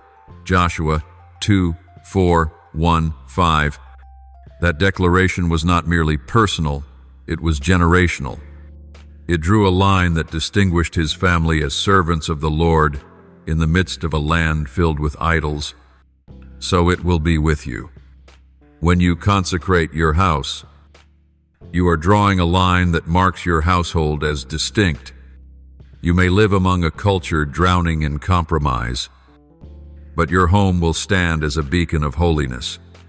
Others may bow to idols of wealth, of lust, of self, but you will say, "This house belongs to the Lord." And such a declaration will not only guard your family, but it will ripple outward, influencing friends, neighbors, and generations yet unborn. Your consecration today writes a legacy that tomorrow will remember. Do not underestimate the power of this legacy. My child, when a house is consecrated, prayers uttered there do not vanish, they accumulate. Every whispered prayer, every song of worship, every tear shed before me becomes part of the spiritual inheritance stored within its walls. Long after you have departed, the fragrance of your devotion remains. Children will walk through those rooms and feel peace without knowing why. Visitors will step across the threshold and sense joy they cannot explain. This is the mystery of consecration, that it creates an atmosphere which transcends time, a testimony that speaks even when your voice is silent. I tell you truly, the prayers of a consecrated household will outlive the generations who first prayed them. Therefore, my beloved, do not delay. Begin with your lips, declaring aloud that your home belongs to the Lord. Then seal it with prayer, with the word, with worship. Place scripture upon the walls. Let songs of praise rise from every corner, and let acts of kindness fill the atmosphere. This is how consecration takes root, not through words alone, but through a life aligned with holiness. And as you do this, I will be faithful to my promise. My presence will dwell among you. My angels will surround you, and my covenant blessing will rest upon your household. So understand this truth deeply. Consecration is not a burden, but a privilege. It is the act of turning an ordinary house into a holy sanctuary. It is the miracle of watching wood, stone, and brick become a dwelling place for the King of Kings. It is the beginning of a covenant that will stretch beyond your lifetime into eternity. And I, the Lord your God, pledge myself to honor what you consecrate, for I delight to dwell among my people. My child, listen attentively, for I will now unfold to you the deeper reality of consecration as warfare. Too often you imagine consecration as something passive, a ritual or symbolic act, but in the unseen realm, consecration is a declaration of war. It is a line drawn in the sand that tells every principality of darkness, this territory is no longer yours. When you consecrate your house, you are evicting powers that once claimed it. whether through sin, through curses spoken by others, or through generational chains. You are announcing that the throne of your home belongs not to fear, not to despair, not to oppression, but to the Lord of hosts. Do you see, to consecrate is to disarm the enemy and to enthrone the king. My beloved, know this, the enemy always seeks access. Just as he prowled around Job's household, searching for an open door, so he prowls around yours. His weapons are subtle discord between family members, unforgiveness harbored in the heart, compromises tolerated in entertainment, bitterness spoken in secret. Each of these is like a crack in the wall, a point of entry. But when you consecrate your home, you are repairing breaches, sealing cracks, and raising a wall of fire that the enemy cannot cross. Do you remember my promise through Zechariah? I will be a wall of fire around her, and I will be the glory within her. Zechariah 2:5. This is what consecration does. It calls forth my wall of fire, and it invites my glory to dwell inside. But hear me well, consecration is not a one-time ritual, it is a lifestyle. Many have anointed their doors with oil once and thought the work was finished. Yet they allowed corruption to re-enter through negligence. They proclaimed words of dedication, but filled their house again with strife, with gossip, with compromise. My child, this is like sweeping a house clean but leaving it empty, only to find it later filled with 7 worse spirits. Matthew 1:2-4-5. Consecration requires continual vigilance. You must guard the gates of your house, the eyes, the ears, the lips. What you allow to enter through screens and conversations shapes the atmosphere of your home. A consecrated house cannot host unholy entertainment, cannot nurture words of death, cannot harbor secret sin. For the moment you tolerate what I despise, the consecration is weakened, and the enemy seeks to reclaim territory.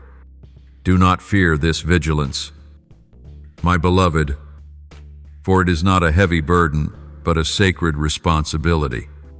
Think of the priests who served in my temple. They did not consecrate the altar once and abandon it. They tended the fire daily, ensuring it never went out. They kept the lampstand burning continually. They replaced the bread regularly. They offered incense morning and evening. This was not drudgery, it was devotion. In the same way, when you consecrate your home, you are called to keep the fire burning daily through prayer at morning and night, through songs of worship that rise like incense, through the continual offering of gratitude and kindness. These daily acts sustain the consecration, keeping the atmosphere of your home saturated with my presence. And know this consecration is also intercession. For when you dedicate your home, you are not only guarding yourself, you are creating a refuge for others. Visitors who step across your threshold may not understand why they feel peace, but they will feel it. They may not know me, but they will encounter my presence. Children who grow under your roof will carry a spiritual imprint that shapes their destiny. Even neighbors who pass by may sense a difference they cannot name. Do not underestimate the ripple effect of consecration. Just as the Ark of the Covenant brought blessing to the house of Obed-Edom, 2 Samuel 6:1-1, so your home, when consecrated, becomes an ark of my presence, radiating blessing outward. My beloved child, I also want you to understand that consecration is not about perfection, but about pursuit. Do not wait until your household is flawless before dedicating it to me. Bring it as it is, with its flaws, its struggles, its weaknesses. For consecration is not the reward of the perfect. It is the pathway to transformation.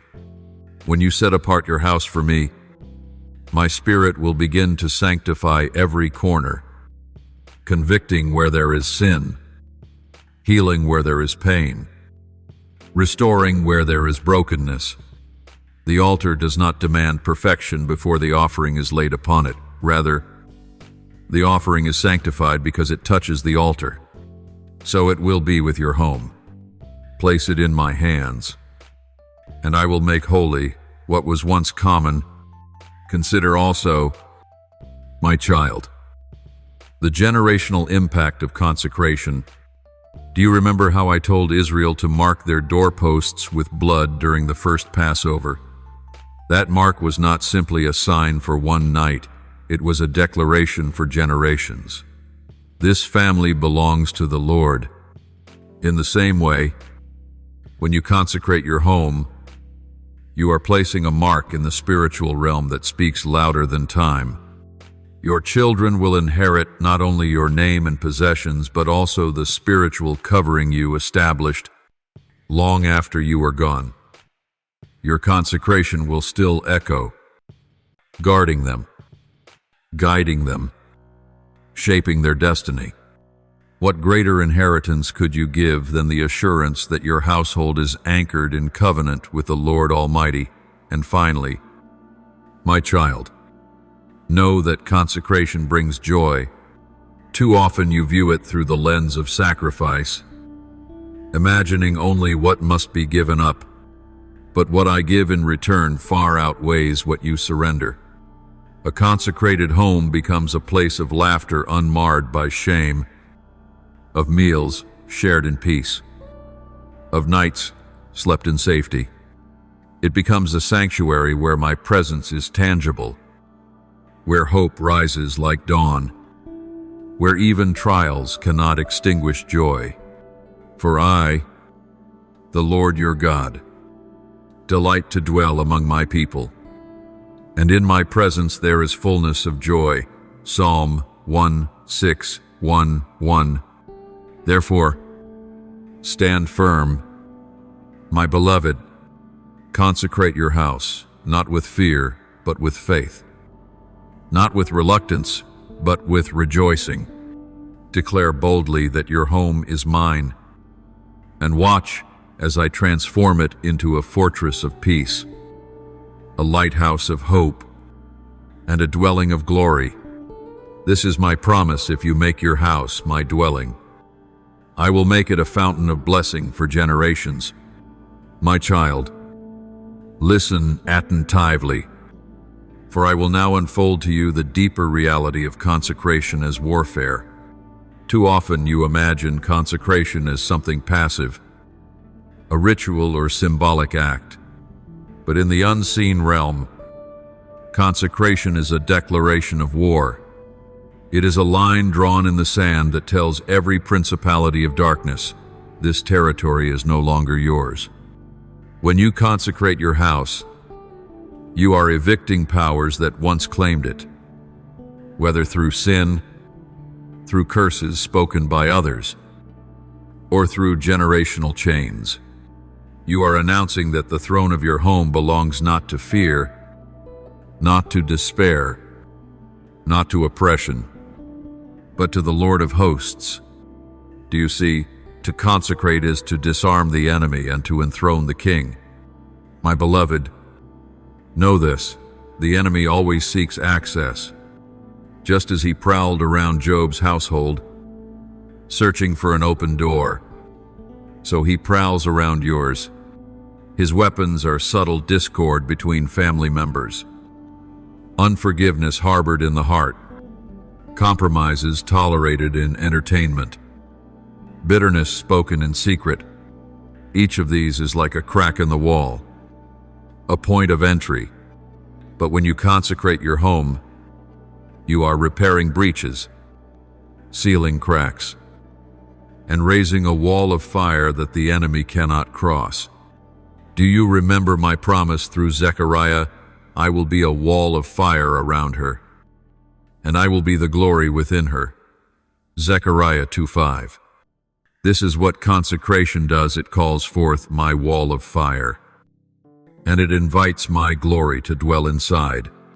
But hear me well, consecration is not a one-time ritual. It is a lifestyle.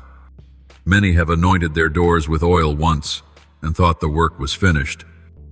Yet they allowed corruption to re-enter through negligence.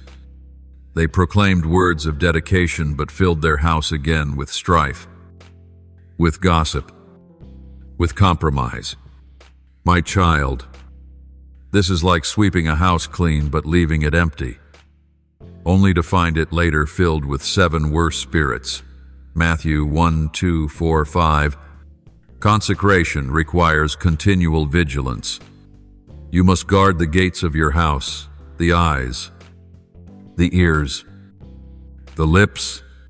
What you allow to enter through screens and conversations shapes the atmosphere of your home. A consecrated house cannot host unholy entertainment, cannot nurture words of death, cannot harbor secret sin. For the moment you tolerate what I despise, the consecration is weakened, and the enemy seeks to reclaim territory. Do not fear this vigilance, my beloved, for it is not a heavy burden, but a sacred responsibility. Think of the priests who served in my temple. They did not consecrate the altar once and abandon it. They tended the fire daily, ensuring it never went out. They kept the lampstand burning continually. They replaced the bread regularly. They offered incense morning and evening. This was not drudgery, it was devotion. In the same way, when you consecrate your home, you are called to keep the fire burning daily through prayer at morning and night, through songs of worship that rise like incense, through the continual offering of gratitude and kindness. These daily acts sustain the consecration, keeping the atmosphere of your home saturated with my presence. And know this, consecration is also intercession. For when you dedicate your home, you are not only guarding yourself, you are creating a refuge for others. Visitors who step across your threshold may not understand why they feel peace, but they will feel it. They may not know me, but they will encounter my presence. Children who grow under your roof will carry a spiritual imprint that shapes their destiny. Even neighbors who pass by may sense a difference they cannot name. Do not underestimate the ripple effect of consecration. Just as the Ark of the Covenant brought blessing to the house of Obed-Edom, 2 Samuel 6:1-1. So your home, when consecrated, becomes an ark of my presence, radiating, blessing outward. My beloved child, I also want you to understand that consecration is not about perfection but about pursuit. Do not wait until your household is flawless before dedicating it to me. Bring it as it is, with its flaws, its struggles, its weaknesses. For consecration is not the reward of the perfect. It is the pathway to transformation. When you set apart your house for me, my Spirit will begin to sanctify every corner, convicting where there is sin, healing where there is pain, restoring where there is brokenness.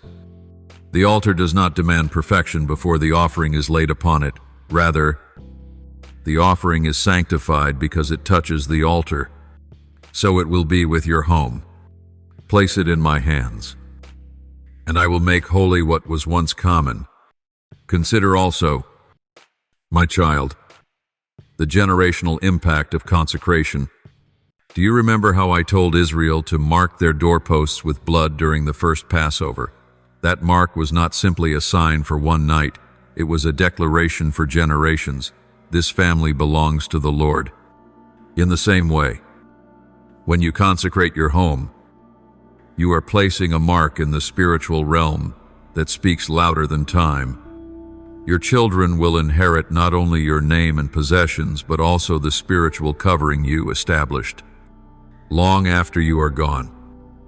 Your consecration will still echo, guarding them, guiding them, shaping their destiny. What greater inheritance could you give than the assurance that your household is anchored in covenant with the Lord Almighty? And finally, my child, know that consecration brings joy.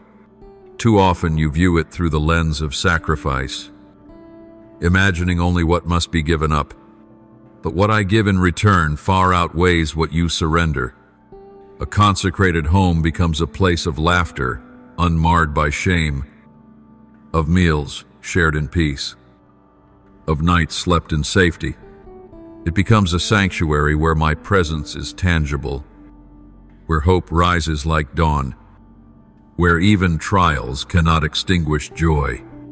For I, the Lord your God, delight to dwell among my people, and in my presence there is fullness of joy. Psalm 16:1-1. Therefore, stand firm, my beloved. Consecrate your house not with fear but with faith, not with reluctance but with rejoicing. Declare boldly that your home is mine, and watch as I transform it into a fortress of peace, a lighthouse of hope, and a dwelling of glory. This is my promise if you make your house my dwelling. I will make it a fountain of blessing for generations. My beloved child, let me now draw you deeper into the understanding of legacy. Consecration is not only about this moment in your life, it is about planting seeds whose fruits you may never fully see in your lifetime. When you dedicate your house to me, you are not only preparing a shelter for yourself and your family, but you are laying a foundation that your children's children will walk upon. A consecrated home is more than walls and a roof. It is a covenant environment that shapes destinies, molds faith, and establishes a lineage of devotion. Do not underestimate the power of atmosphere. Just as polluted air can sicken the body, so polluted environments can corrupt the soul. But a consecrated house carries the fragrance of my presence, and that fragrance lingers, even when you do not see it. When your children walk through the rooms, their spirits are silently nourished. When guests enter your doorway, they feel an unseen embrace. Even when you are gone, the prayers spoken in your living room, the songs sung in your kitchen, the scriptures declared in your bedroom, they do not vanish. They hang in the air like incense, continuing to bear witness that this house belongs to the Lord. Consider this truth. David consecrated his life in worship, and though he sinned and stumbled, his house was marked forever. I promised him that his lineage would not be cut off. Why? Because consecration creates covenantal momentum that stretches beyond an individual. Solomon, his son, though flawed, reaped blessings from his father's devotion. Génération later, I still referred to my promise to David when I showed mercy to his descendants. My child, when you consecrate your house, you are giving your family a future they did not earn, but will inherit. The blessings that flow into your home will not stop with you. They will continue as rivers that refresh future generations. And understand this, consecration breaks cycles.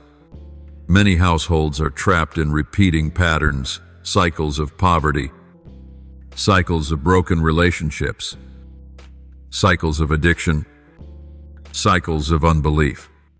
But when you lift up your house to me and align it with my word, those cycles shatter.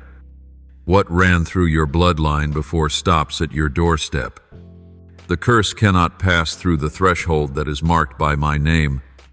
Instead, new cycles begin, cycles of peace, cycles of wisdom, cycles of abundance, cycles of faith. Your children will not carry the same burdens you carried. for you have broken the chain through consecration. Do not be surprised if, when you consecrate your home, some people cannot remain close to you. For consecration draws a line. Those who love light will be drawn, but those who prefer darkness will feel uncomfortable. Some friendships may fade. Some alliances may dissolve.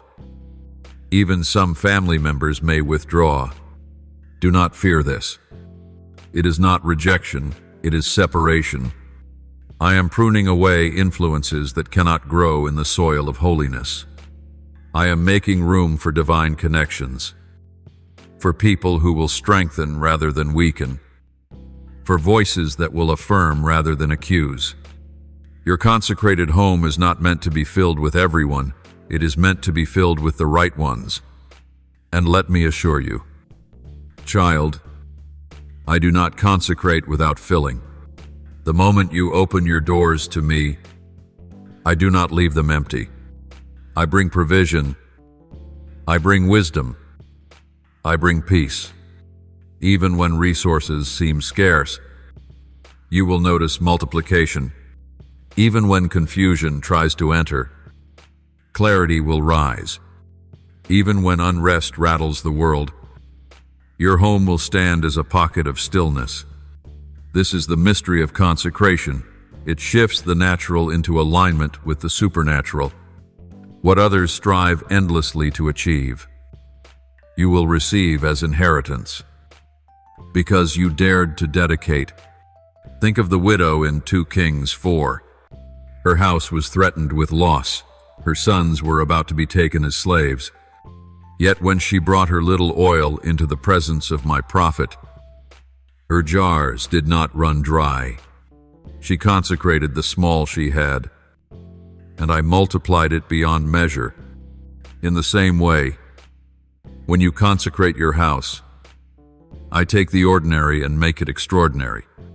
The oil of my spirit will keep flowing, filling every corner until lack turns into abundance. But remember, consecration requires maintenance.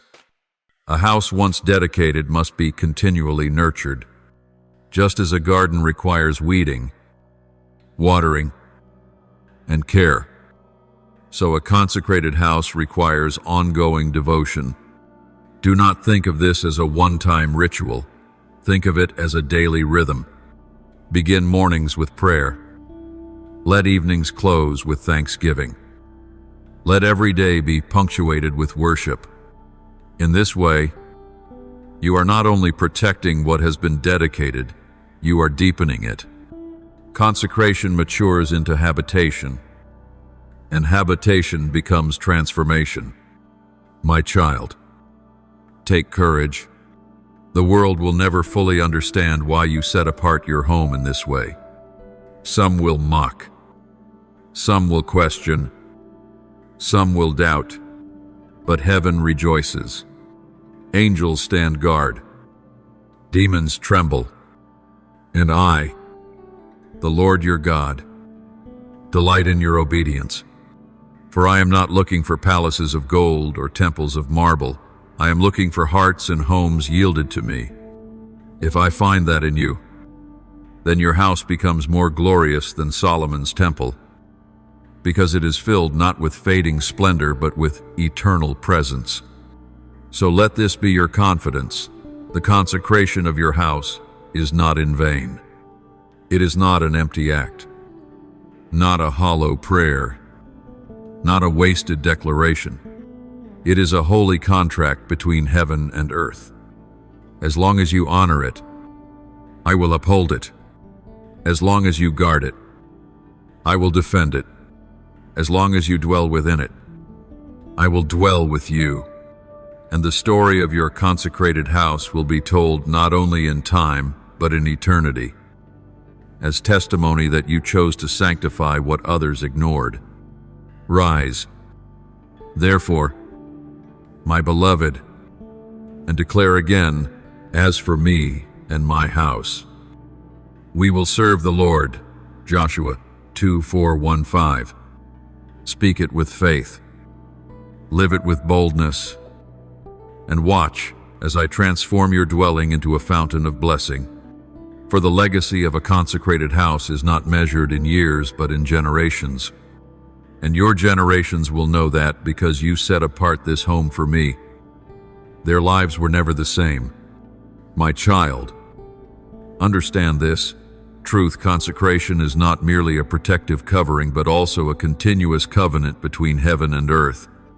When you set apart your house for me, you are not only asking for safety from storms, from sickness, or from the attacks of the adversary, you are declaring before all creation that your household belongs to me and me alone. It is a proclamation written in invisible letters upon your doors, declaring to the unseen realm that no darkness has authority here. And when such a declaration is made, I, the Lord, commit myself to honor it. I send my angels to stand guard. I release my spirit to dwell, and I establish a hedge of fire around you that cannot be penetrated. This covenant does not expire with time, nor does it fade with age. It endures as long as you remain faithful to keep the flame alive upon your altar.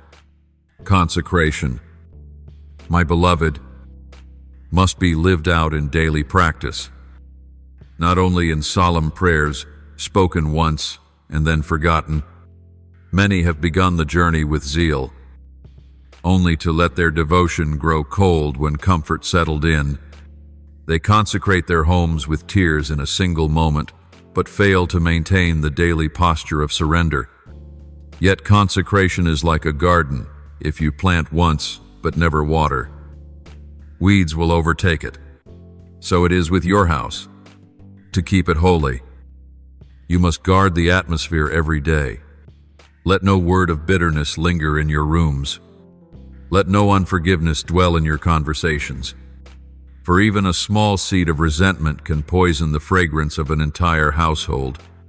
My word says, see to it that no root of bitterness springs up and causes trouble, and by it many become defiled.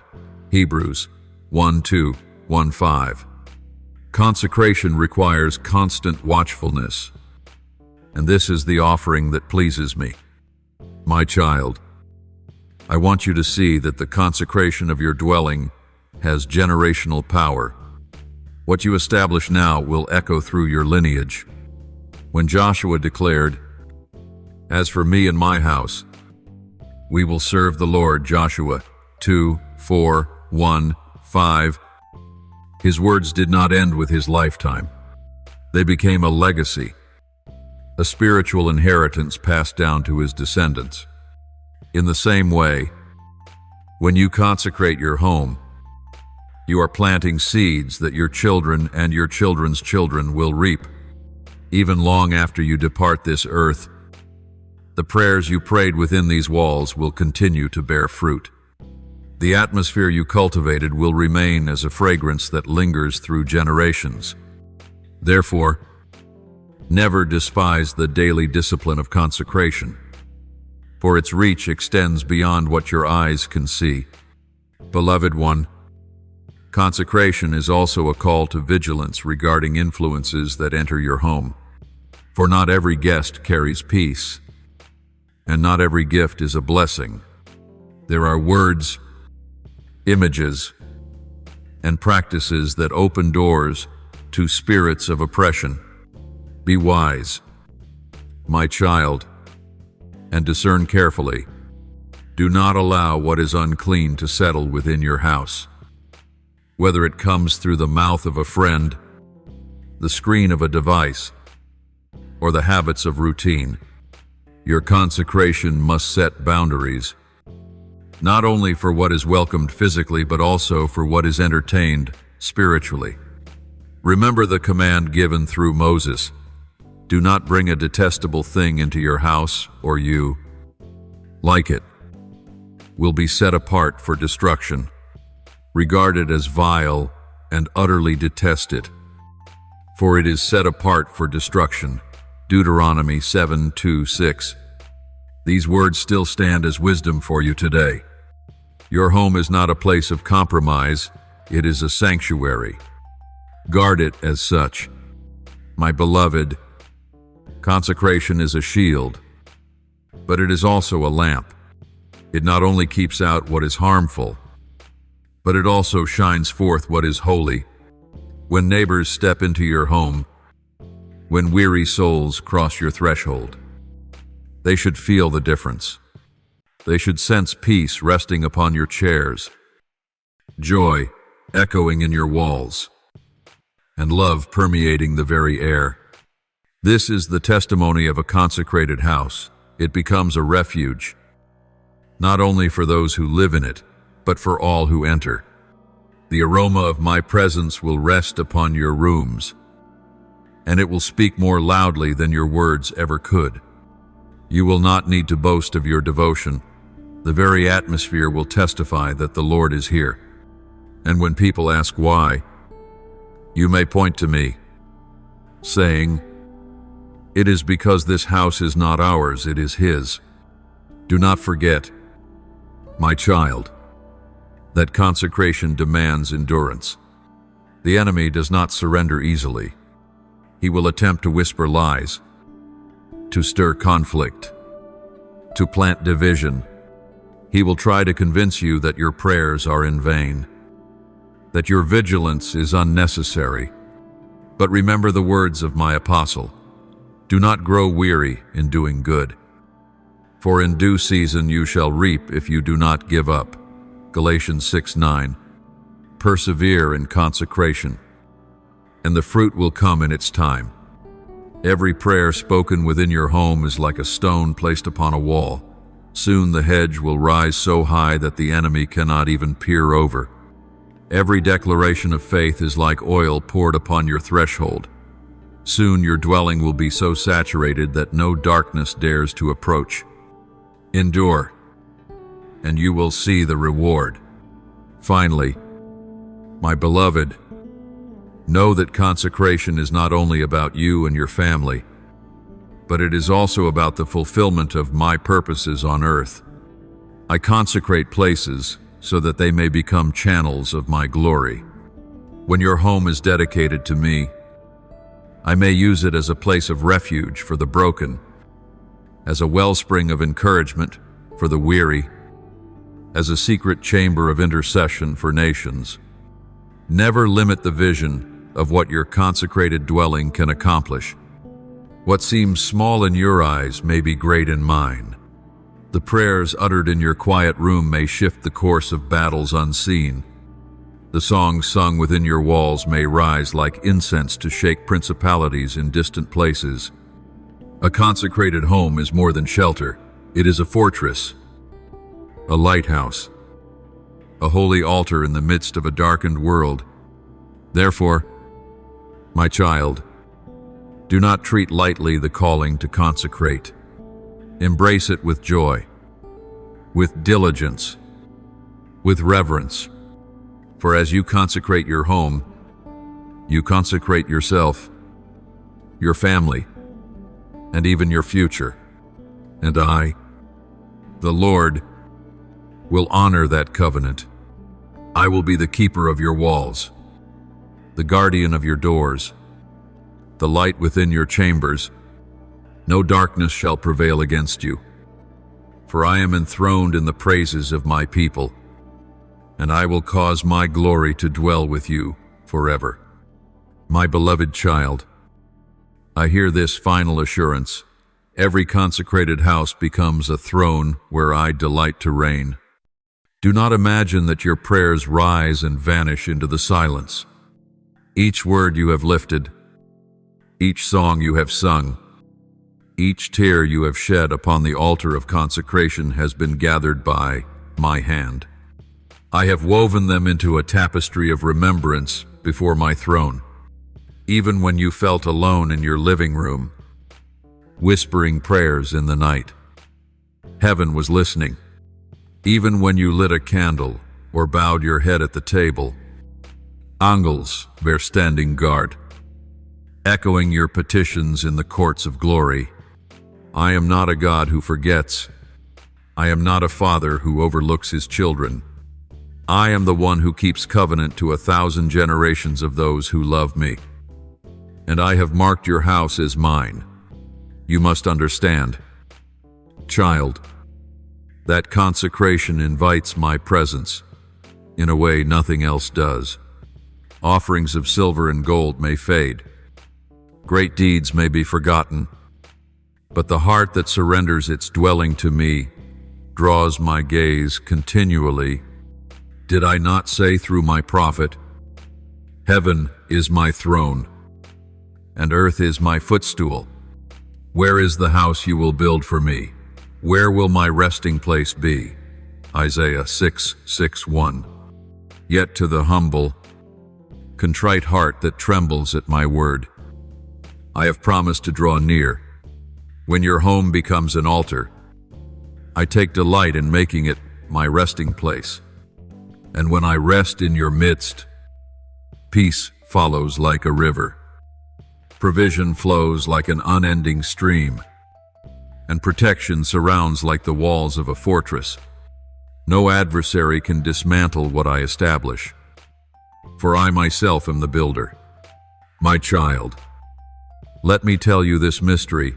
A consecrated home does not only impact those who dwell inside, it reshapes the spiritual atmosphere of entire neighborhoods.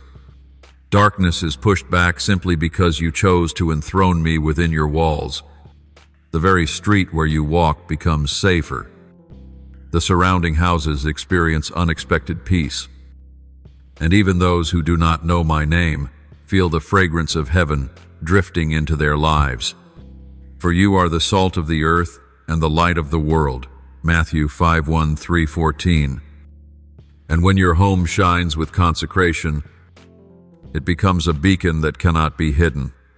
This is why the enemy so fiercely resists consecration, for he knows one burning lamp can scatter much darkness. But I say to you, do not fear his opposition, for greater is he who is in you than he who is in the world.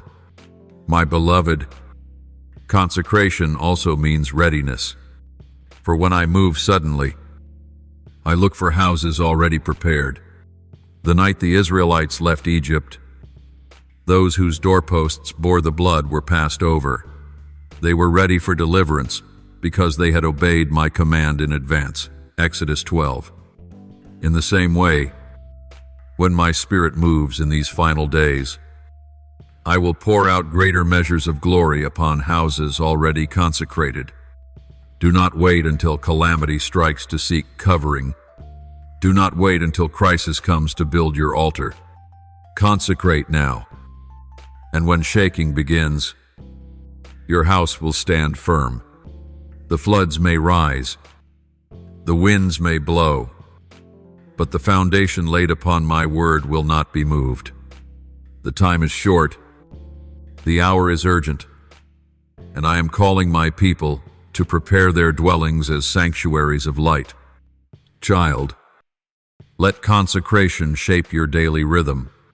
Begin the morning with thanksgiving. Fill the noontime with songs of praise. Close the evening with words of blessing. Let your table be more than a place of eating. Make it an altar of communion. Invite my Spirit into your conversations, into your decisions, into the raising of your children. Let laughter in your house be seasoned with grace, and let discipline be tempered with love. This is how consecration breathes not only in grand moments of prayer, but in the unseen habits of ordinary life. When every detail of your home reflects my presence, then truly it becomes a dwelling place for God among men. Remember this as well. Consecration requires continual renewal. Just as the priests of old refreshed the oil in the lamps daily, so the flame never went out, you too must refresh your devotion. Do not grow weary. Do not assume yesterday's prayers are enough for today. Come often before me, for I delight not only in your first dedication but also in your faithful return. Consecration is a journey, not a single act. It deepens as you walk with me. expands as you obey me, strengthens as you trust me. And in this journey, I pledge to walk with you every step, guiding you, teaching you, sustaining you. Finally, my precious child, take courage in this promise. What you consecrate to me, I will preserve. What you entrust into my hands, I will multiply. What you surrender on my altar, I will resurrect with greater glory. Your home shall be known not by the wealth it holds or the walls it boasts, but by the presence that dwells within, and my presence shall be its crown, fortress, its everlasting testimony. When strangers pass by, they will say, "Surely, the Lord is in this place." When your children recall their childhood, they will remember not only furniture or meals, but the peace that wrapped every moment. And when generations yet unborn speak of your lineage, they will trace their blessing back to this consecration. Therefore, arise and keep the flame burning. Stand watch at the doorway of your home. Speak my word over every room. Anoint every threshold. Sing over every corner. For I have chosen to make your dwelling a lampstand in this age. And when the night grows darkest, its light will shine brightest. Do not be afraid, for I am with you. Do not falter, for I uphold you. Do not doubt, for my covenant is sure. Consecrate your house. Consecrate your family. Consecrate your life, and I will dwell with you forever. Thank you for listening to today's message. I invite you to subscribe and turn on the notification bell so that together we may continue to receive the living words that bring life and strength. Let us build a faith that stands firm in every season, walking step by step in the boundless love of the Lord. Amen.